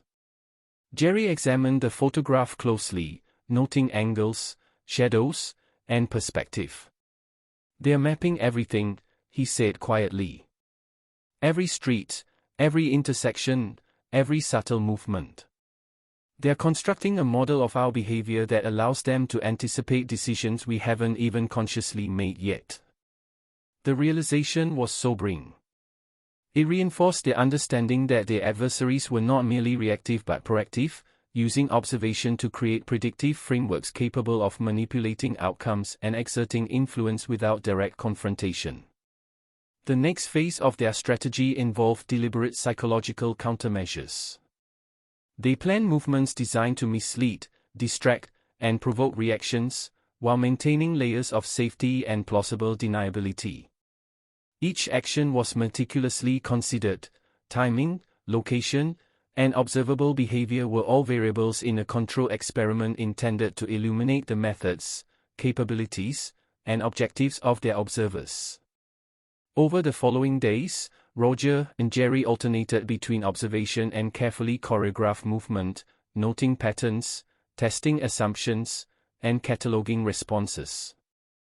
The results were telling: subtle adjustments in posture, timing, and location of figures outside the apartment, variations in street traffic, and feint reflections of unfamiliar individuals all suggested a sophisticated, adaptive intelligence orchestrating observation, interpretation, and influence. The psychological toll of this sustained vigilance was significant. Sleep became fragmented, concentration strained, and even casual social interactions were approached with heightened awareness, each smile, nod, or gesture evaluated for potential significance. Yet within this crucible of uncertainty and pressure, Roger and Jerry developed an extraordinary clarity of focus, learning to interpret nuance, anticipate intent, and maintain strategic equilibrium in a high-stakes environment where the line between action and reaction was constantly blurred. One evening, as dusk enveloped the city and long shadows stretched across familiar streets, Roger observed a figure he had not seen before, standing partially obscured behind a utility pole near a local cafe.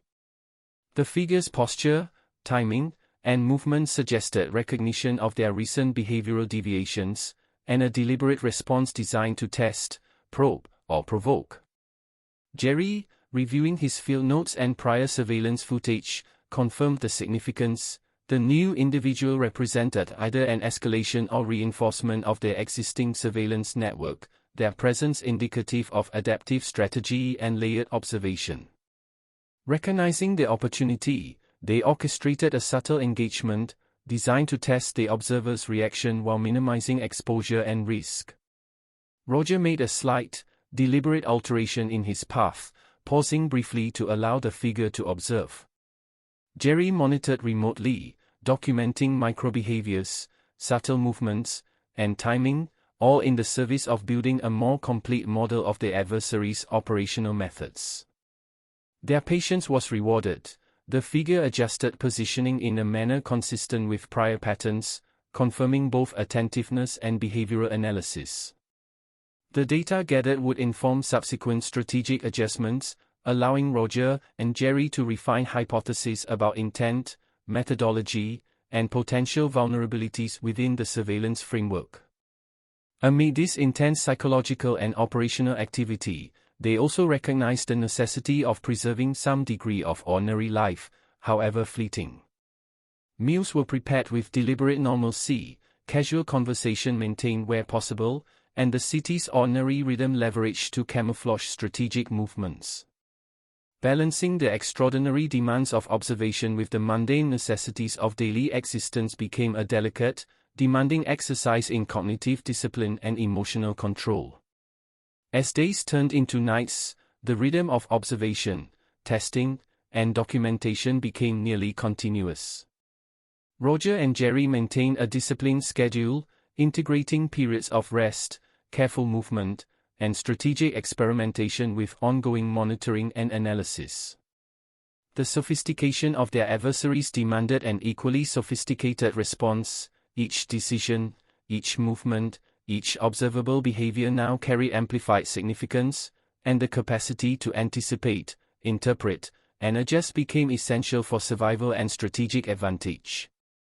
On one particularly tense evening, a new anomaly presented itself, a package, left discreetly on the stoop of Jerry's building, containing nothing but a folded map of the neighborhood with a single route highlighted and annotated with cryptic symbols. Accompanying the map was a message: engagement is measured. Consider carefully before proceeding. Observation continues.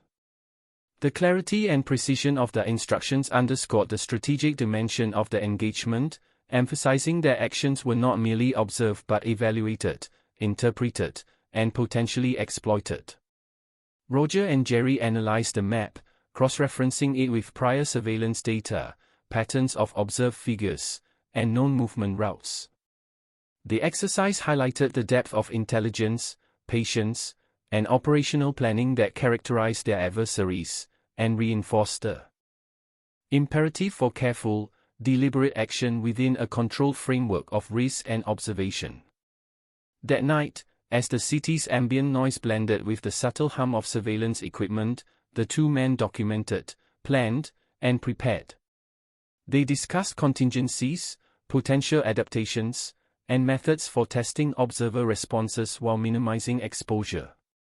Each conversation, each note, each strategic adjustment became part of an ongoing iterative process, a psychological and operational calibration designed to navigate a complex, adaptive environment where visibility and perception were constantly manipulated, and where agency was both constrained and contestable.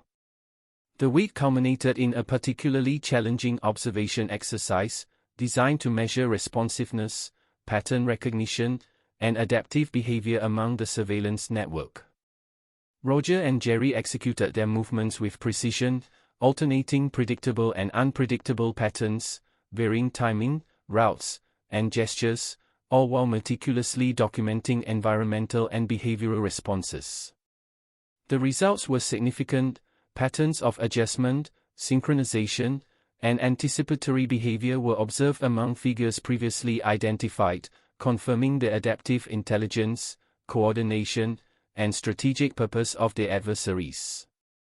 The implications were clear: their actions were not isolated, they were part of a broader, ongoing operation, one that required Roger and Jerry to maintain constant vigilance, strategic awareness, and psychological resilience. By dawn, both men recognized a fundamental truth: in this engagement, nothing was personal, yet everything carried consequence. Survival, strategic advantage, and understanding depended on observation, interpretation, and disciplined action. The adversary's precision, patience, and adaptability demanded a response of equal sophistication, and the psychological, emotional, and operational stakes could not be underestimated.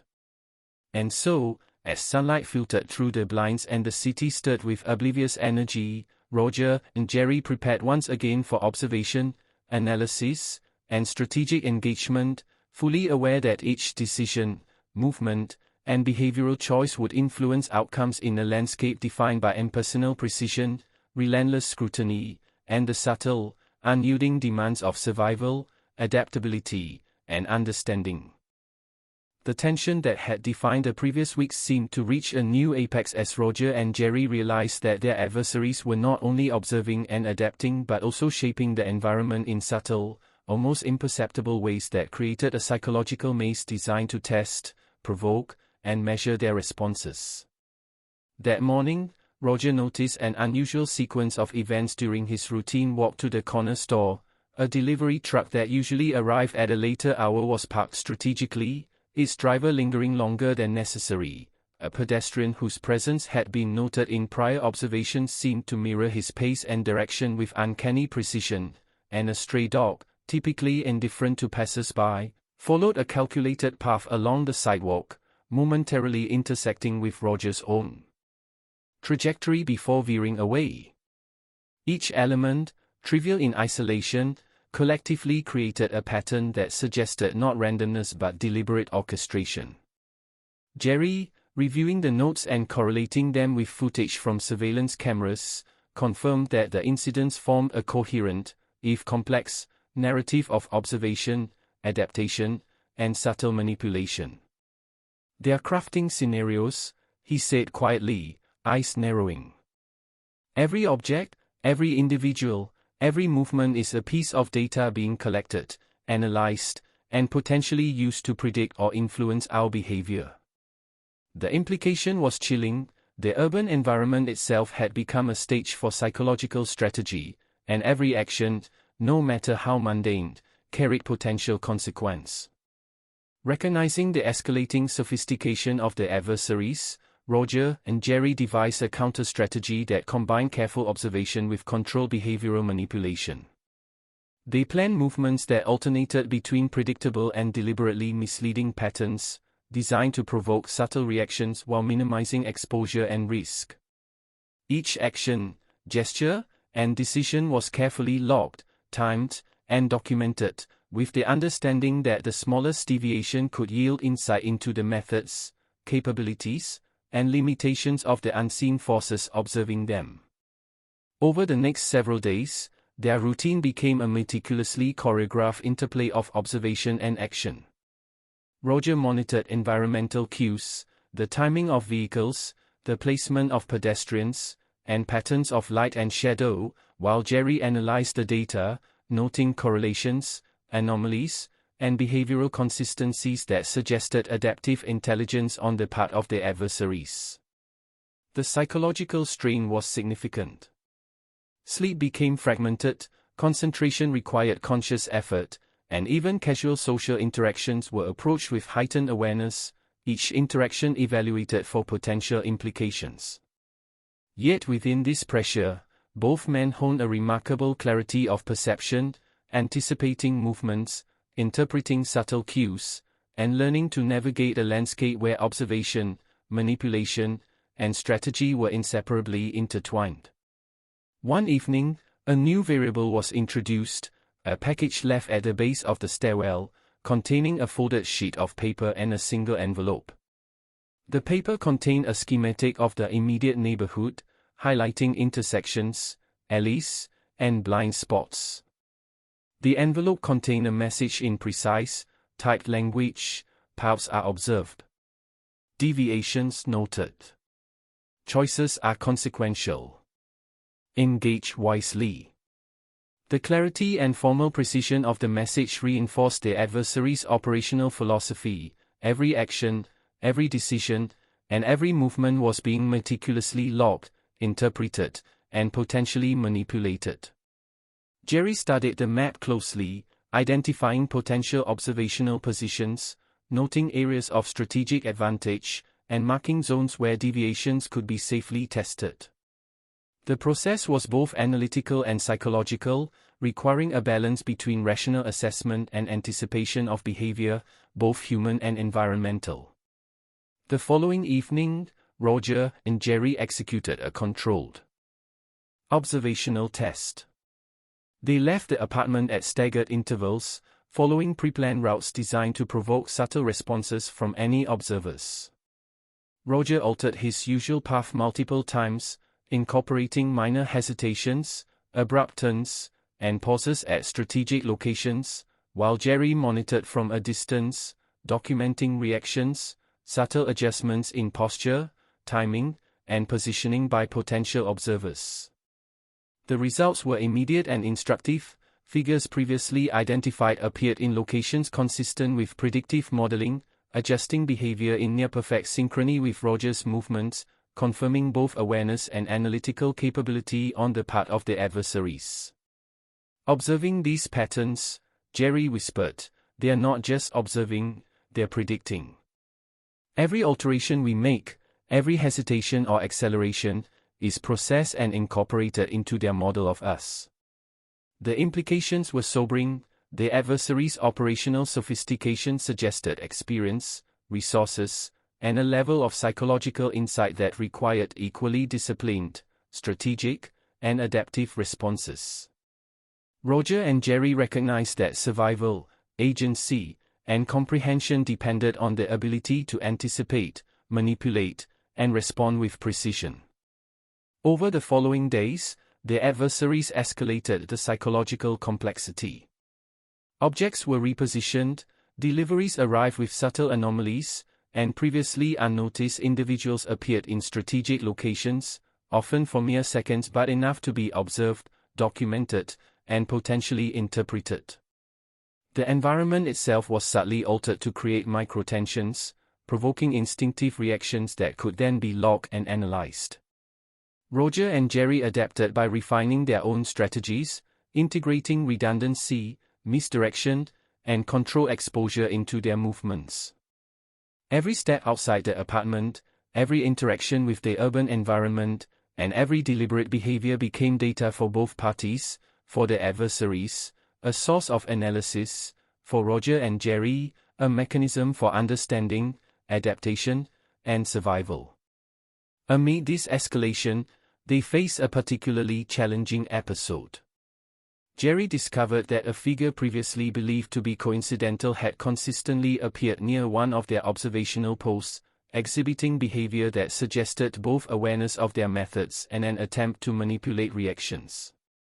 The figure's movements were precise, deliberate, and responsive, confirming a level of engagement that required immediate strategic recalibration.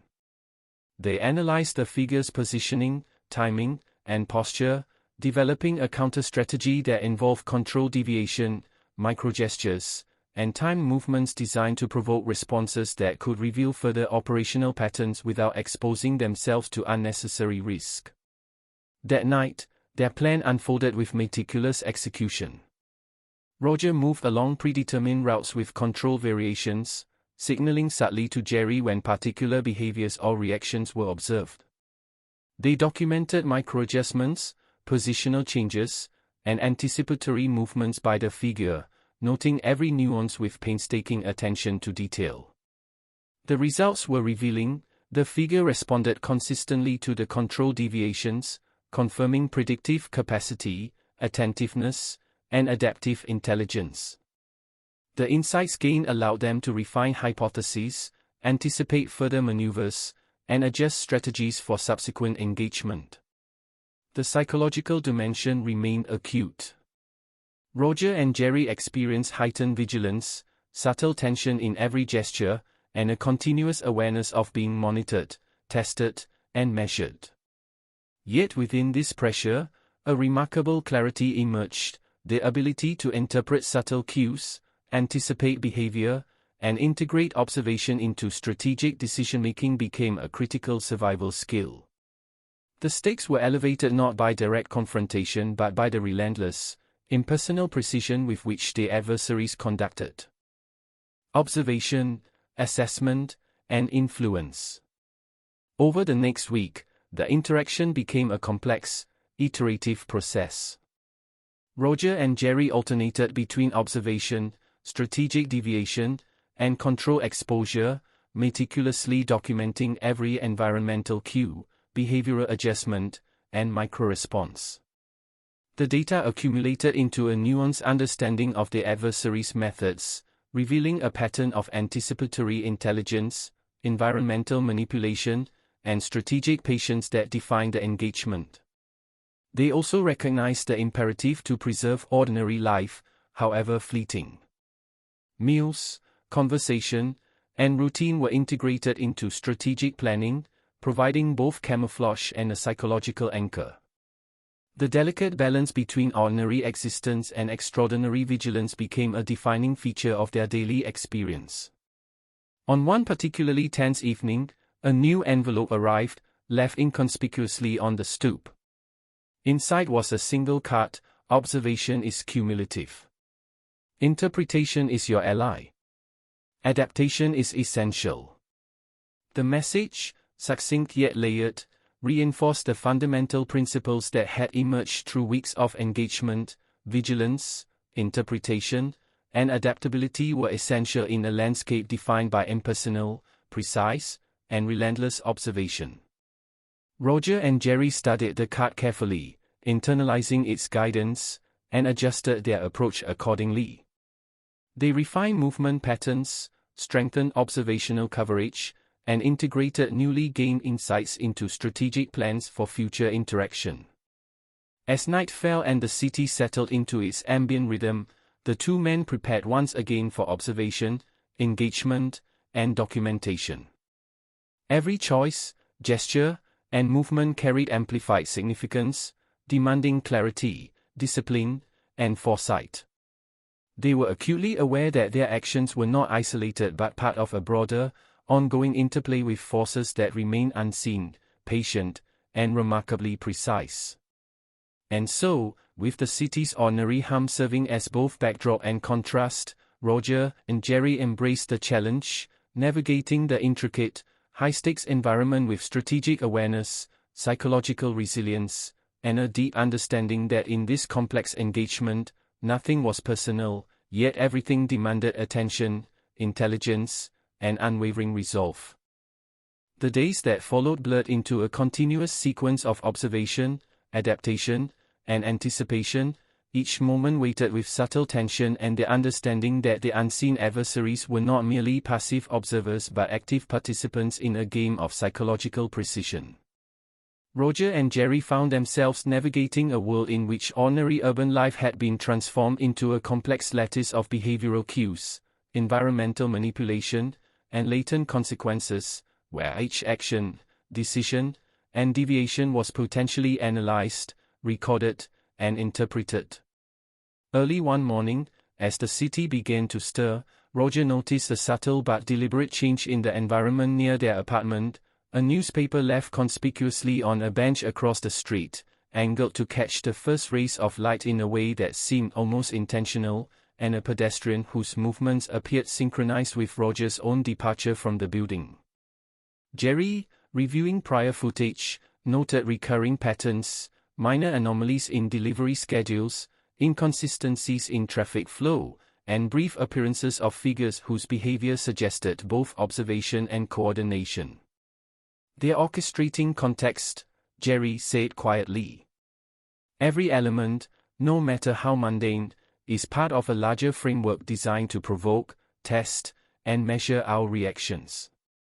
Roger felt a chill at the precision implied by the statement. The realization reinforced the necessity of strategic thinking, meticulous planning, and psychological resilience, as each day carried amplified stakes within a landscape defined by impersonal precision and adaptive observation. Over the next several days, they initiated a series of control experiments aimed at testing observer behavior.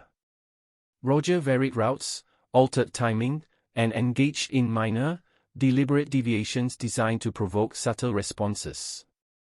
Jerry, monitoring remotely and through strategically placed cameras, documented every anomaly, movement, and adjustment, compiling data to refine predictive models of adversary behavior.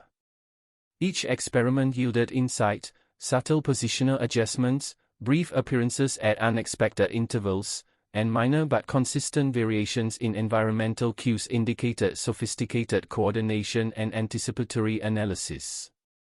The psychological strain was significant. Both men experienced fragmented sleep, heightened tension, and a pervasive sense of being constantly monitored, tested, and measured. Even mundane interactions, ordering coffee, walking to the store, or passing strangers on the street, were filtered through layers of awareness, as they continually assessed potential observation, intent, and consequence. Yet within this environment, Roger and Jerry cultivated extraordinary clarity, developing an intuitive capacity to read patterns, anticipate behavior, and integrate observation into actionable strategy. One evening, a particularly notable escalation occurred. A package appeared at Jerry's doorstep, containing a single map annotated with multiple potential routes, shaded zones, and cryptic symbols. A message accompanied it: paths converge. Observation intensifies. Decisions carry weight beyond the immediate. The phrasing was precise, deliberate, and imbued with implicit warning, reinforcing the understanding that every movement and decision was under scrutiny, and that consequences could extend beyond apparent immediacy. Jerry studied the map, cross-referencing it with previous observations, surveillance footage, and environmental cues. This is more than surveillance, he noted. It's predictive modeling. They are using every piece of data to anticipate decisions, manipulate perception, and shape outcomes. They are not reacting, they are orchestrating. Roger, holding the map with a mix of apprehension and determination, understood the gravity of the situation. Misinterpretation or miscalculation could have immediate or long-term consequences, and success depended on measured, deliberate action informed by precise analysis. In response, they devised a layered engagement strategy. Movements were alternated between predictable and deliberately misleading patterns, timed to test reactions without direct exposure. Small gestures, microadjustments, and deliberate hesitations were integrated to provoke observer responses, while environmental anomalies were logged and analyzed. Each action was meticulously planned, executed, and documented, contributing to an evolving model of engagement that combines psychological insight, environmental awareness, and strategic foresight. Over subsequent days, the adversaries' responses became increasingly sophisticated. Subtle positional adjustments, fleeting appearances at critical locations, and minor environmental manipulations suggested not just awareness but anticipation, reinforcing the need for constant vigilance, adaptability, and psychological endurance. Roger and Jerry continued to refine predictive models, correlating observed reactions with control actions to develop strategies capable of maintaining agency within a system designed to monitor, anticipate, and influence behavior. The psychological intensity deepened as the environment itself became an active element of engagement. Streetlights flickered at precise intervals, reflections revealed fleeting figures, and objects were subtly displaced to provoke attention and measure response. Each instance was meticulously documented, analyzed, and integrated into a comprehensive understanding of adversary methods, capabilities, and operational patterns. In parallel, they maintained the delicate balance between extraordinary vigilance and preservation of routine life. Meals were prepared with deliberate normalcy, casual conversations were maintained, and the city's ordinary rhythm was leveraged for both camouflage and psychological grounding. This balance, though tenuous, provided a framework for sustained operational endurance, enabling strategic engagement while mitigating the risk of psychological breakdown. One night, a breakthrough occurred. Roger, monitoring a previously unobserved alleyway, identified a figure whose presence, posture, and timing indicated a heightened level of engagement and analysis. Jerry reviewed prior footage and cross-referenced observational patterns, confirming that this individual represented a significant escalation, potentially a coordinator or analyst within the adversary's network. Recognizing the opportunity, they orchestrated a control deviation. Roger adjusted movement patterns with precise timing, incorporating subtle hesitations, turns, and pauses designed to provoke measurable reactions.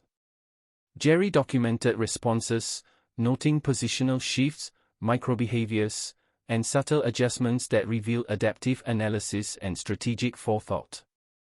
The experiment provided critical insight into operational methods, coordination, and intelligence capacity, confirming both the sophistication and adaptive capability of the adversaries. Despite the escalating tension, Roger and Jerry recognized the necessity of psychological fortitude.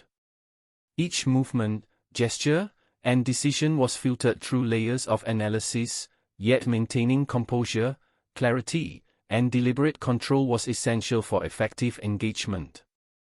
The environment, observers, and behavioral cues created a continuous feedback loop, requiring acute awareness, disciplined observation, and adaptive strategy. Over the following week, a pattern of engagement emerged. Observers were adaptive, precise, and patient, using environmental cues, human behavior, and predictive modeling to anticipate responses. Roger and Jerry, through careful documentation, control deviation, and analytical rigor, began to develop counter-strategies capable of mitigating risk while preserving agency. Each interaction, observation, and action contributed to a growing understanding of adversary methods and the psychological framework underpinning engagement. A particularly critical moment arrived when a package, left discreetly at the base of a stairwell, contained a single cut: observation is continuous. Interpretation is your strength. Adaptation is your defense. The message, succinct and precise, reinforced the operational philosophy they had discerned through weeks of engagement. Vigilance, interpretation, and adaptive strategy were essential for survival and agency in an environment defined by impersonal precision and relentless scrutiny. Roger and Jerry internalized the message, refining movements, adjusting observational coverage, and integrating insights into strategic planning. The city outside remained indifferent, yet within the apartment, the intensity of engagement, analysis, and preparation was continuous, each day a meticulous calibration of perception, behavior, and strategy. And so, as night fell and shadows stretched across familiar streets, Roger and Jerry prepared for another cycle of observation, control deviation, and documentation. Each choice, gesture, and movement carried amplified significance, demanding discipline, foresight, and psychological resilience. They understood that their survival, strategic advantage, and comprehension depended not merely on reaction but on anticipation, interpretation, and adaptation within a landscape defined by impersonal precision, relentless observation, and the subtle but unyielding demands of the forces arrayed against them. The rhythm of observation and adaptation had become almost second nature to Roger and Jerry, yet each day carried a renewed weight, a subtle tension that insinuated itself into every corner of their lives, transforming ordinary actions into calculated tests of perception, strategy, and psychological endurance.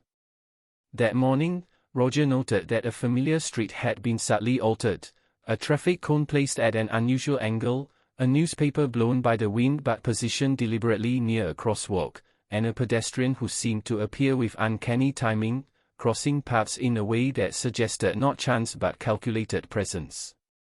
Jerry, reviewing footage from the previous days, confirmed a disturbing pattern. Minor environmental manipulations were not random but consistent, orchestrated to provoke, measure, and log human responses.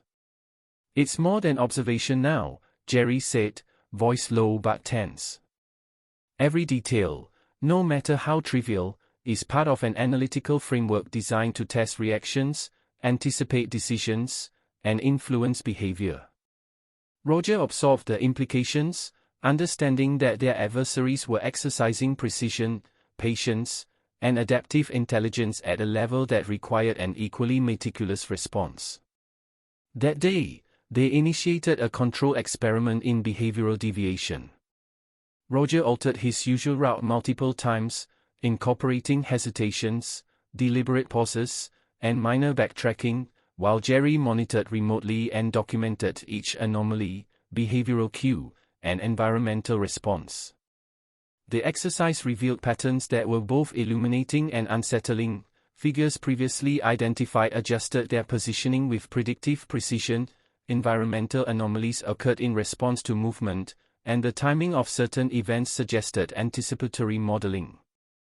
The complexity and coordination implied both sophistication and resourcefulness on the part of the observers.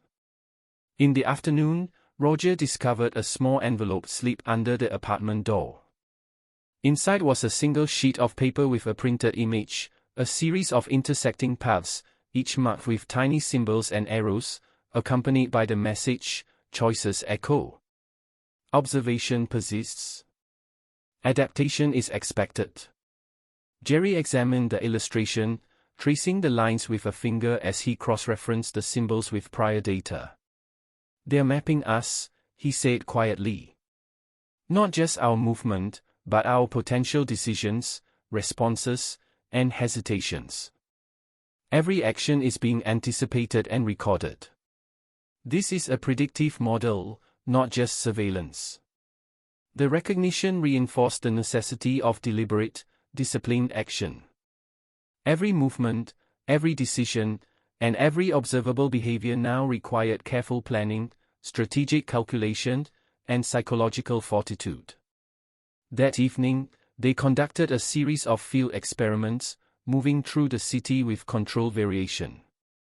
Roger altered pace, hesitated at intersections, and engaged in seemingly casual behaviors designed to provoke subtle reactions. Jerry monitored remotely, documenting micro-behaviors, shifts in posture, and positional changes by any observers. The results were immediate. Figures appeared in expected locations, adjusted behavior in synchrony with the deviations, and environmental cues shifted in ways consistent with predictive analysis. These observations confirm both the sophistication and adaptability of the adversaries, underscoring the high stakes and continuous demands of strategic engagement. Over the next several days, the psychological intensity increased. Roger and Jerry noted minor displacements of objects in their apartment, unusual traffic patterns outside, and subtle but precise appearances of individuals who seemed intent on measuring, recording, and influencing behavior. Each instance reinforced the understanding that their environment was a dynamic, interactive system, one in which perception, decision-making, and adaptation were continuously tested and manipulated. In response, they refined their operational framework. Control deviations were carefully calibrated, environmental cues were catalogued, and observational coverage was expanded with additional cameras, mirrors, and motion sensors. Strategic movement patterns were layered with redundancy and misdirection, allowing for the measurement of reactions while minimizing exposure. Each action, gesture, and decision became both a data point and a strategic variable within the evolving framework of engagement. A particularly significant moment occurred when a package arrived at the doorstep, containing a small, folded map of the city with certain zones highlighted and annotated with cryptic symbols. Accompanying the map was a typed message: "Patterns observed. Deviations noted. Strategy requires awareness." Jerry studied the map meticulously, tracing routes, identifying potential observational positions, and noting areas where control deviations could be tested safely. The precision and clarity of the instructions reinforced the operational intelligence and sophistication of the adversaries. That night, Roger and Jerry executed a carefully orchestrated movement plan, designed to test responses within the map zones. Roger varied his path, timing, and behavioral cues, while Jerry observed and documented anomalies, positional adjustments, and microbehaviors exhibited by figures in the environment. The results were both illuminating and disconcerting. The adversaries demonstrated predictive capability, coordinated observation, and subtle influence over environmental factors, confirming that their actions were part of a larger, adaptive operational strategy. The psychological implications were profound. Roger and Jerry recognized that their adversaries' intelligence, patience, and strategic foresight necessitated not only vigilance and calculation but also psychological resilience. Every micro-decision, from pacing to gesture, carried consequence, and the capacity to anticipate, interpret, and adapt was essential for both understanding and survival. Over the following days, engagement intensified further. Minor environmental manipulations became more precise, observer appearances more calculated, and messages more succinct and directive. Each interaction, however brief or subtle, contributed to a growing dataset that revealed operational methodology, analytical capacity, and the strategic patience inherent in their adversary's approach. In parallel, Roger and Jerry maintained careful routines of ordinary life, meals, conversation, and domestic tasks were interwoven with strategic observation, providing psychological stability and a veneer of normalcy within the high-stakes landscape of surveillance and adaptation. A particularly notable escalation occurred when a figure, previously only partially observed, made a deliberate appearance near a window overlooking their usual observational route. The figure's posture, timing, and subtle gestures suggested both recognition of recent deviations and an adaptive response designed to measure reaction. Jerry noted the pattern with a mixture of apprehension and analytical focus. "They're not only observing, they're evaluating, predicting, and challenging us," he said. "Every movement is part of a larger experiment." The realization underscored the necessity of careful, strategic action, precision in observation, and meticulous documentation. In response, Roger and Jerry implemented layered countermeasures, microadjustments in movement, redundant observation points, and control exposure to provoke reactions while minimizing risk. The iterative cycle of observation, documentation, and strategic adaptation became continuous, each day building upon prior insight, each action designed to refine understanding, anticipate response, and preserve agency within the landscape of impersonal precision and relentless scrutiny.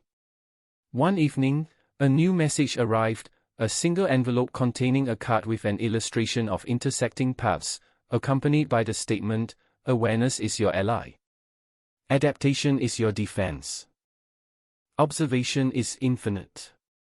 The brevity and precision of the message reinforced fundamental principles they had discerned: vigilance, interpretation, and adaptive strategy were essential. Roger and Jerry internalized the guidance, adjusting movement patterns, refining observational coverage, and integrating newly gained insight into strategic planning. As night descended and shadows stretched across familiar streets, they prepared for another cycle of observation, engagement, and documentation. Each choice, gesture, and movement carried amplified significance, demanding clarity, foresight, and psychological resilience. The city continued its indifferent rhythm, yet within the apartment, the intensity of engagement, analysis, and preparation persisted, a testament to the relentless demands of an environment in which nothing was personal, yet everything required attention, intelligence, and unwavering resolve. And so, with deliberate care, Roger and Jerry navigated the high-stakes interplay of observation, adaptation, and strategic engagement, acutely aware that their survival, understanding, and agency depended on their ability to anticipate, interpret, and respond within a complex, impersonal, and unrelentingly precise framework, where the line between ordinary life and extraordinary vigilance had become indistinguishable. The intensity of the past weeks had left Roger and Jerry in a state of heightened awareness that teetered on the edge between vigilance and exhaustion. Each day brought new subtleties in the environment: the slightest movement of a car, a shadow cast across a sidewalk, a fleeting reflection in a window, all capable of conveying information to their unseen adversaries and demanding analysis, interpretation, and response. On that morning, Roger noticed a peculiar pattern in the delivery schedule outside their building. Mail arrived a few minutes earlier than usual, a newspaper left at an angle that caught the light unusually, and a brief but precise pause of a pedestrian near a crosswalk, almost as if timing had been coordinated to create a sense of scrutiny. Jerry, reviewing recent surveillance footage, observed recurrent anomalies in pedestrian behavior, lighting, and even minor environmental details that suggested observation was not only continuous but also adaptive, designed to provoke responses and record reactions. Every element is part of a calculated framework, Jerry said quietly, and our movements, however small, are being monitored, measured, and analyzed for patterns we might not even perceive. Roger felt the full weight of the realization. Their lives had become a living experiment, a psychological and operational test in which missteps could carry unseen consequences, and awareness alone was no longer sufficient. They had to anticipate, influence, and control their observable behaviors with precision. That afternoon, they implemented a carefully devised experiment. Roger left the apartment carrying 2 identical briefcases, one deliberately conspicuous, the other unobtrusive, alternating their movement paths to test which would attract attention. Jerry, positioned with cameras and strategic observation points, documented subtle reactions in the environment, shifts in pedestrian direction, the appearance of previously unidentified figures, and micro-movements of familiar observers. The findings were immediately revealing. The conspicuous briefcase drew attention predictably, while the unobtrusive one provoked a delayed but precise response, demonstrating adaptive intelligence, pattern recognition, and predictive assessment on the part of their adversaries. This confirmation of sophistication reinforced their understanding that every movement, gesture, and deviation had consequences beyond the immediately visible, shaping the strategies, perceptions, and responses of those watching. That evening, another envelope appeared, containing a folded sheet with a series of intersecting lines and arrows, accompanied by a succinct message: deviation measured. Response noted. Awareness is your tool. Jerry traced the paths carefully, cross-referencing with prior observations to identify zones of interaction, likely positions of observers, and areas suitable for testing controlled deviations. The precision and clarity of the instructions conveyed both the intelligence and patience of the adversaries, emphasizing the stakes and the necessity for deliberate, analytical engagement. Over the next several days, Roger and Jerry executed movements designed to probe and test the predictive capabilities of the observers. Routes were altered, pauses were introduced, and deliberate microgestures were incorporated, each step meticulously documented. Observers responded predictably yet adaptively, positions shifted, timing adjusted, and previously stationary individuals subtly altered posture, confirming continuous assessment and strategic evaluation. The psychological intensity escalated, fragmented sleep, heightened vigilance, and the constant assessment of environmental cues imposed cognitive strain, yet also honed focus and clarity. Each observation became a test of endurance, analysis, and strategic decision-making. A particularly challenging episode occurred when Roger noticed a figure appearing at an unexpected corner, partially obscured, whose movements mirrored previous deviations in Roger's path with uncanny accuracy. Jerry, cross-referencing surveillance footage, confirmed the significance. The figure's presence indicated anticipatory modeling, likely coordinated within a broader network designed to interpret and respond to behavior. Recognizing the need for careful engagement, they devised a subtle counter-strategy. Roger adjusted his movements with micro-deviations, deliberately pausing, backtracking, and varying pacing, while Jerry monitored remotely, documenting responses, subtle micro-behaviors, and environmental adjustments. The results were immediate. The figure shifted positions, adjusted timing, and exhibited anticipatory responses consistent with a high level of predictive intelligence, confirming both sophistication and operational patience. The environment itself had become a dynamic element of strategy. Streetlights flickered at irregular intervals, reflections revealed fleeting figures, and minor objects were subtly displaced to provoke attention and measure reactions. Each occurrence demanded rapid observation, interpretation, and documentation, contributing to a growing model of adversary methodology and operational patterns. Amid this continuous engagement, they maintain layers of ordinary life, meals, domestic tasks, and casual conversations provided both camouflage and psychological grounding. Yet even in these moments, every gesture and decision carried dual significance, analyzed not only for practical outcome but for potential interpretation by observers. One evening, a new escalation presented itself. A package was left at the stoop, containing a small card depicting a city map with zones highlighted and a single typed message: patterns repeat. Attention is cumulative. Adaptation ensures survival. The brevity and precision of the message reinforce a fundamental truth: survival, agency, and comprehension depended on the ability to anticipate, interpret, and act within a complex, impersonal, and highly precise system of observation and influence. Roger and Jerry internalized the guidance, refining observational coverage, movement patterns, and strategic planning accordingly. As night fell, they executed another series of control deviations designed to test environmental influence, observer predictive capability, and adaptive response. Roger incorporated pauses, deliberate hesitations, and minor reversals into his movement patterns, while Jerry monitored and documented, cataloging each microbehavior, positional adjustment, and subtle environmental shift. The results reinforced the consistency, precision, and adaptive intelligence of the observers, confirming both predictive modeling and behavioral coordination within the network. Over the following days, the psychological and operational intensity reached new levels. Environmental cues became increasingly complex. Shadows, reflections, and microadjustments of objects were integrated into the monitoring framework. Observers adapted continuously to changes, testing responsiveness and analyzing subtle variations in behavior.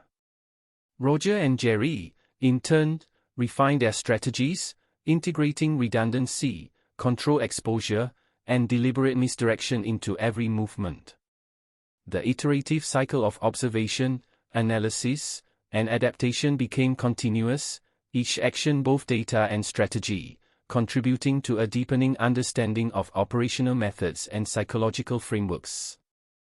A particularly critical moment arose when a previously unobserved figure appeared on a balcony overlooking one of their regular routes. The figure's posture, timing, and gestures suggested both recognition of prior deviations and an intent to measure response, elevating the stakes of engagement. Jerry noted patterns of microbehaviors, subtle shifts in positioning, and anticipatory adjustments that confirmed high-level analysis and operational foresight. In response, Roger and Jerry implemented a layered countermeasure: microadjustments in movement, redundant observation points, and control exposure designed to provoke measurable responses without risking undue exposure. The psychological intensity of continuous observation and adaptation was counterbalanced by rigorous documentation, strategic planning, and careful maintenance of daily routines. Each day became a deliberate calibration of awareness, decision-making, and behavioral control, where ordinary life and high-stakes observation were inseparably intertwined. That week concluded with another envelope, containing a single message: observation is infinite. Awareness is your ally. Adaptation is imperative. The clarity and conciseness reinforced the operational philosophy they had been developing through weeks of engagement. Vigilance, interpretation, and strategic adaptation were essential for both survival and agency. As night descended over the city, Roger and Jerry prepared once more for a cycle of observation, control deviation, and documentation. Each movement, choice, and gesture carried heightened significance, demanding precision, foresight, and psychological endurance. The city's indifferent rhythm contrasted with the intensity of their engagement, highlighting the extraordinary vigilance, analytical rigor, and adaptive strategy required to navigate a landscape defined by impersonal, relentless, and precise observation. And so, with deliberate care, they continued to navigate the high-stakes interplay of perception, action, and adaptation, fully aware that survival, understanding, and agency depended upon their capacity to anticipate, interpret, and respond within a system that was impersonal, precise, and unyieldingly demanding. The relentless rhythm of observation, anticipation, and strategic adaptation had become a constant presence in Roger and Jerry's lives, transforming even the most mundane activities into exercises in precision and awareness. Morning light revealed subtle changes, a bicycle parked at an angle outside their building, shadows falling at unexpected trajectories, and figures whose presence seemed incidental yet, upon closer analysis, revealed timing and placement consistent with ongoing surveillance.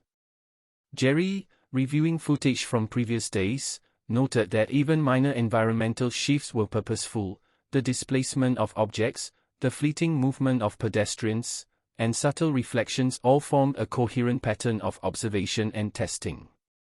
They are not just watching, they are interpreting, predicting, and influencing, he said quietly, voice tight with a mixture of apprehension and analytical focus. Roger, absorbing the weight of the realization, understood that the stakes had intensified, ordinary life had been transformed into a layered experiment in which each decision carried consequence, each gesture was a potential data point, and survival depended on precision, forethought, and psychological endurance. That afternoon, they initiated a new series of control deviations, designed to probe the limits of anticipatory observation. Roger varied his route, incorporating hesitations, backtracking, and microgestures intended to provoke measurable responses, while Jerry monitored via cameras, mirrors, and discrete observation points, meticulously documenting each anomaly, shift in posture, and timing adjustment by observers. The results were immediate and revealing. Figures appeared in unexpected locations, altered their behavior predictably in response to deviations, and environmental cues shifted subtly yet purposefully, confirming both sophistication and predictive capability within the network of adversaries. As the day progressed, a new escalation emerged. A package, left at the base of the stairwell, contained a single card with a printed schematic of the neighborhood and cryptic annotations along certain paths, accompanied by the message, deviation noted. Patterns tracked. Awareness shapes survival. Jerry traced the routes carefully, cross-referencing with prior data, noting zones for testing, and identifying positions likely occupied by observers. The precision and clarity of the message reinforced the operational intelligence and patience of the adversaries, emphasizing the continuous nature of the engagement and the necessity for deliberate, disciplined action. Over the next several days, Roger and Jerry executed increasingly complex maneuvers, blending predictability and control deviation, layering redundancy, and strategically varying timing. Microbehaviors, environmental cues, and observer responses were catalogued with meticulous attention, building a comprehensive understanding of methodology, adaptation, and predictive analysis. The city, indifferent on the surface, became a dynamic, interactive stage where every decision carried amplified significance. Psychological strain was persistent, fragmented sleep, heightened vigilance, and continuous cognitive processing imposed fatigue, yet also honed focus and sharpened analytical skills. Each observation, each control deviation, and each environmental cue became part of an intricate feedback loop, revealing the depth of intelligence, coordination, and strategic patience exercised by their adversaries. One evening, Roger noticed a previously unobserved figure positioned on a balcony, partially obscured, whose posture and timing indicated deliberate measurement of behavior. Jerry reviewed footage from earlier days and cross-referenced movement patterns, confirming the figure's predictive alignment with recent deviations. Recognizing an opportunity for strategic insight, they devised a subtle countermeasure, Roger implemented layered movement variations, integrating pauses, hesitations, and backtracking designed to provoke responses, while minimizing exposure. Jerry documented microadjustments, shifts in posture, and timing changes with painstaking care, revealing the predictive precision and adaptive intelligence of the adversaries. The psychological dimension intensified further. Awareness, perception, and anticipation became continuous mental processes. Every minor gesture, timing variation, and environmental interaction carried significance. Ordinary life, meals, conversation, routine tasks, was maintained as a psychological anchor, yet each action was inseparably entwined with strategic observation, analysis, and control experimentation. Over the following days, the interplay between movement, observation, and adaptation became increasingly sophisticated. Roger and Jerry refined patterns of deviation, layered redundancy, and misdirection, while continuously monitoring observer behavior, environmental cues, and predictive responses. Each day represented an iterative cycle of engagement, action, observation, documentation, analysis, and strategic adjustment, producing a constantly evolving understanding of adversary methodology and operational capability. A particularly critical escalation occurred when another package arrived, left discreetly at the stoop. Inside was a folded card depicting a city grid with highlighted zones and the statement, "Observation is constant. Analysis is cumulative. Adaptation is essential." The concise, precise message reinforced a fundamental truth: vigilance, interpretation, and strategic adaptation were essential for navigating the environment, maintaining agency, and preserving psychological and operational control. That night, Roger and Jerry executed a series of control deviations designed to probe environmental manipulation, observer anticipation, and adaptive response. Routes were varied, gestures layered with subtle cues, and timing adjusted to test predictive models. Observers responded predictably yet adaptively, figures shifted positions, modified timing, and altered microbehaviors in response to deviations, confirming anticipatory intelligence, environmental awareness, and strategic patience. The psychological toll remained substantial. Fragmented sleep, heightened tension, and constant mental calibration challenged endurance, yet each successive observation and successful adaptation reinforced focus, analytical capability, and resilience. The city itself became both adversary and ally, offering a canvas of opportunities for strategic testing, observation, and insight, while simultaneously imposing the constraints of unpredictability and imperceptible manipulation. One night, a breakthrough occurred. Roger, monitoring a previously overlooked alleyway, identified subtle adjustments in the environment: a shifted light source, a repositioned bicycle, and the transient appearance of a figure whose movements mirrored prior deviations with precision. Jerry cross-referenced historical footage, confirming that these elements were deliberate, coordinated, and predictive. The insight reinforced the necessity for careful, measured response and strategic engagement within an environment of continuous observation and adaptive influence. Over the next week, they implemented an intensified schedule of control deviation. Roger varied his routes, pacing, and microbehaviors, while Jerry monitored, documented, and analyzed each response. Observer behavior revealed adaptive sophistication, positional adjustments, timing modifications, and subtle environmental manipulations reflected predictive modeling, strategic patience, and operational coordination. The iterative process of engagement, documentation, and adaptation deepened their understanding of adversary methodology, operational patterns, and psychological strategy.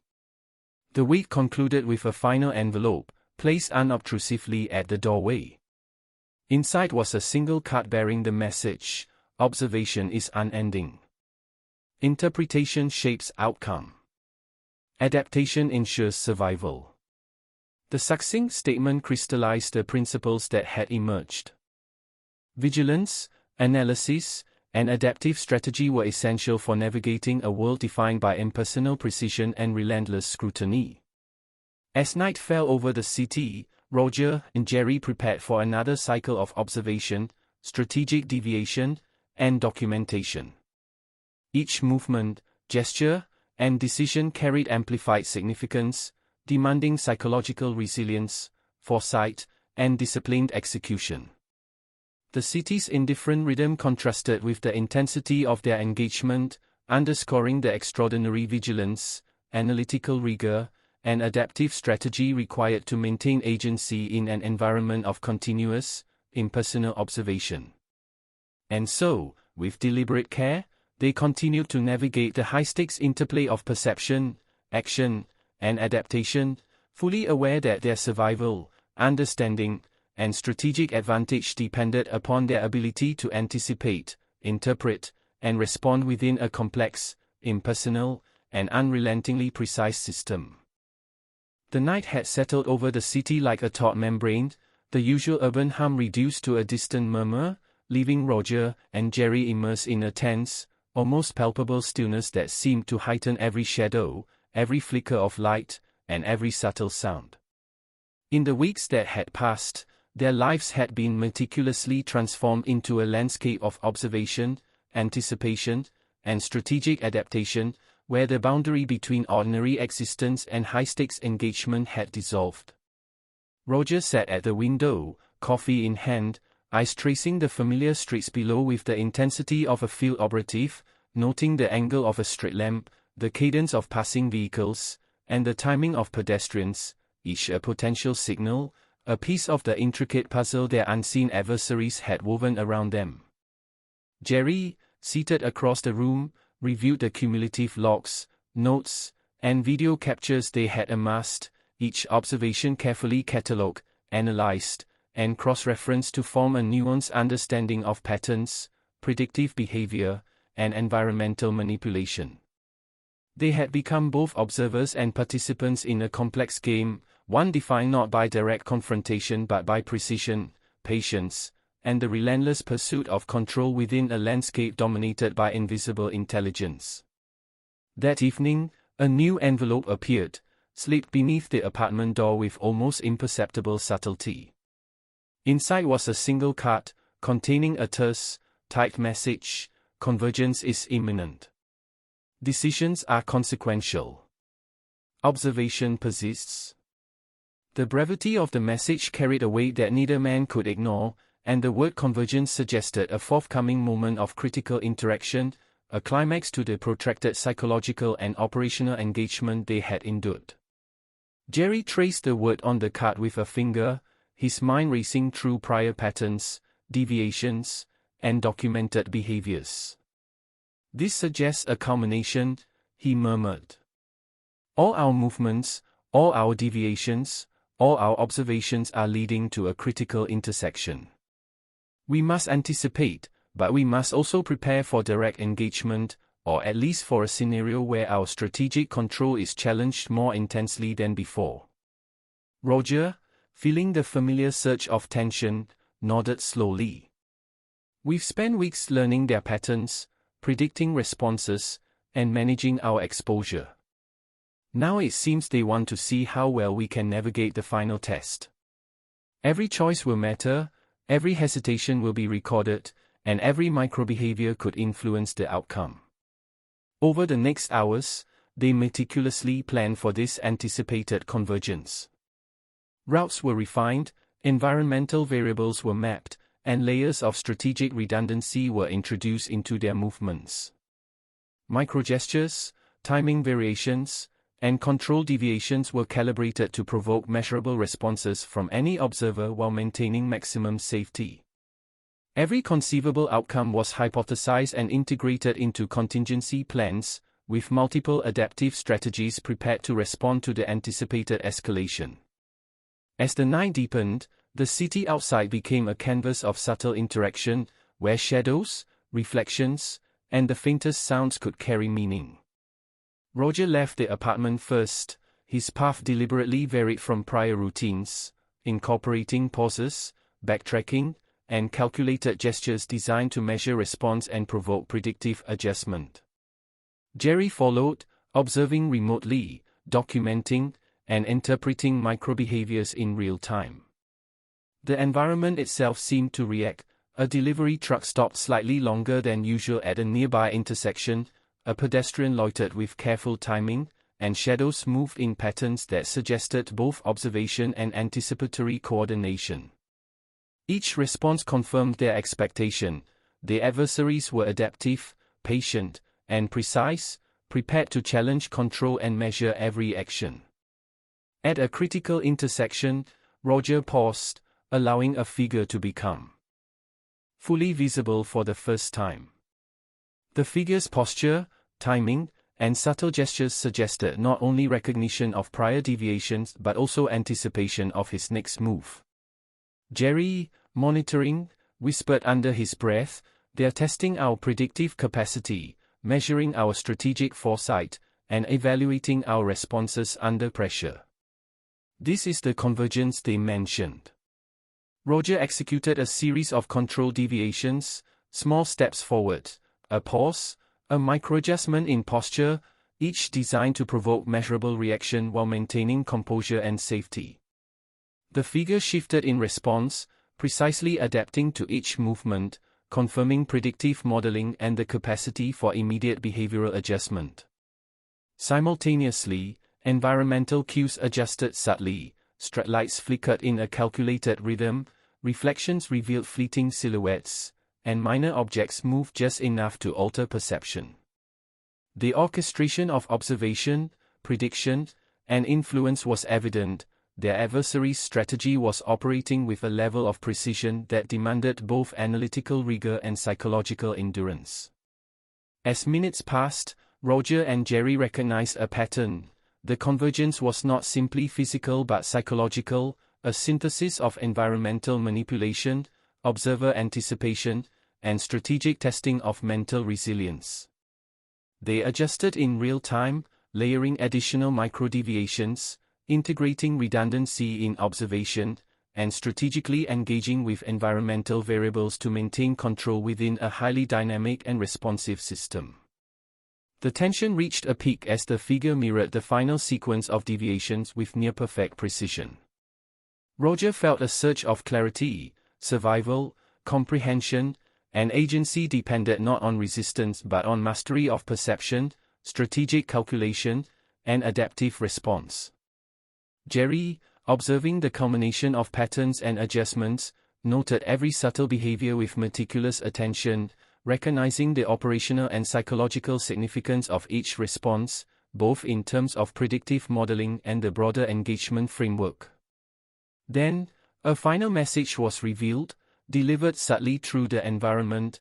A reflective surface displayed the words "engagement complete." Observation continues. Adaptation defines outcome.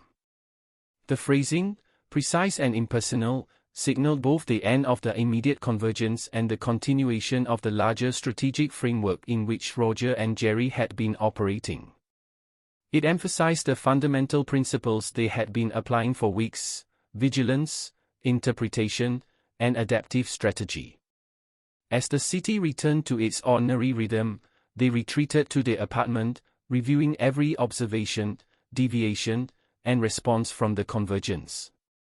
The cumulative data revealed a level of operational sophistication, environmental manipulation, and predictive intelligence that had continuously challenged their perception, decision-making, and strategic planning.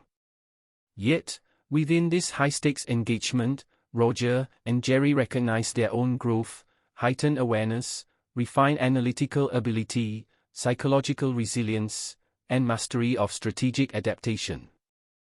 The convergence had tested not only their operational skill but their understanding of themselves as participants in a complex, impersonal, and precise system.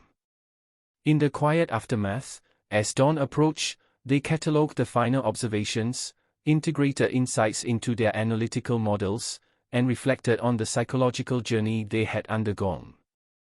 The adversaries remained unseen yet omnipresent, their methods precise, impersonal, and relentless, but Roger and Jerry had achieved a nuanced understanding, mastery of control deviation, and capacity for adaptive engagement within the operational landscape.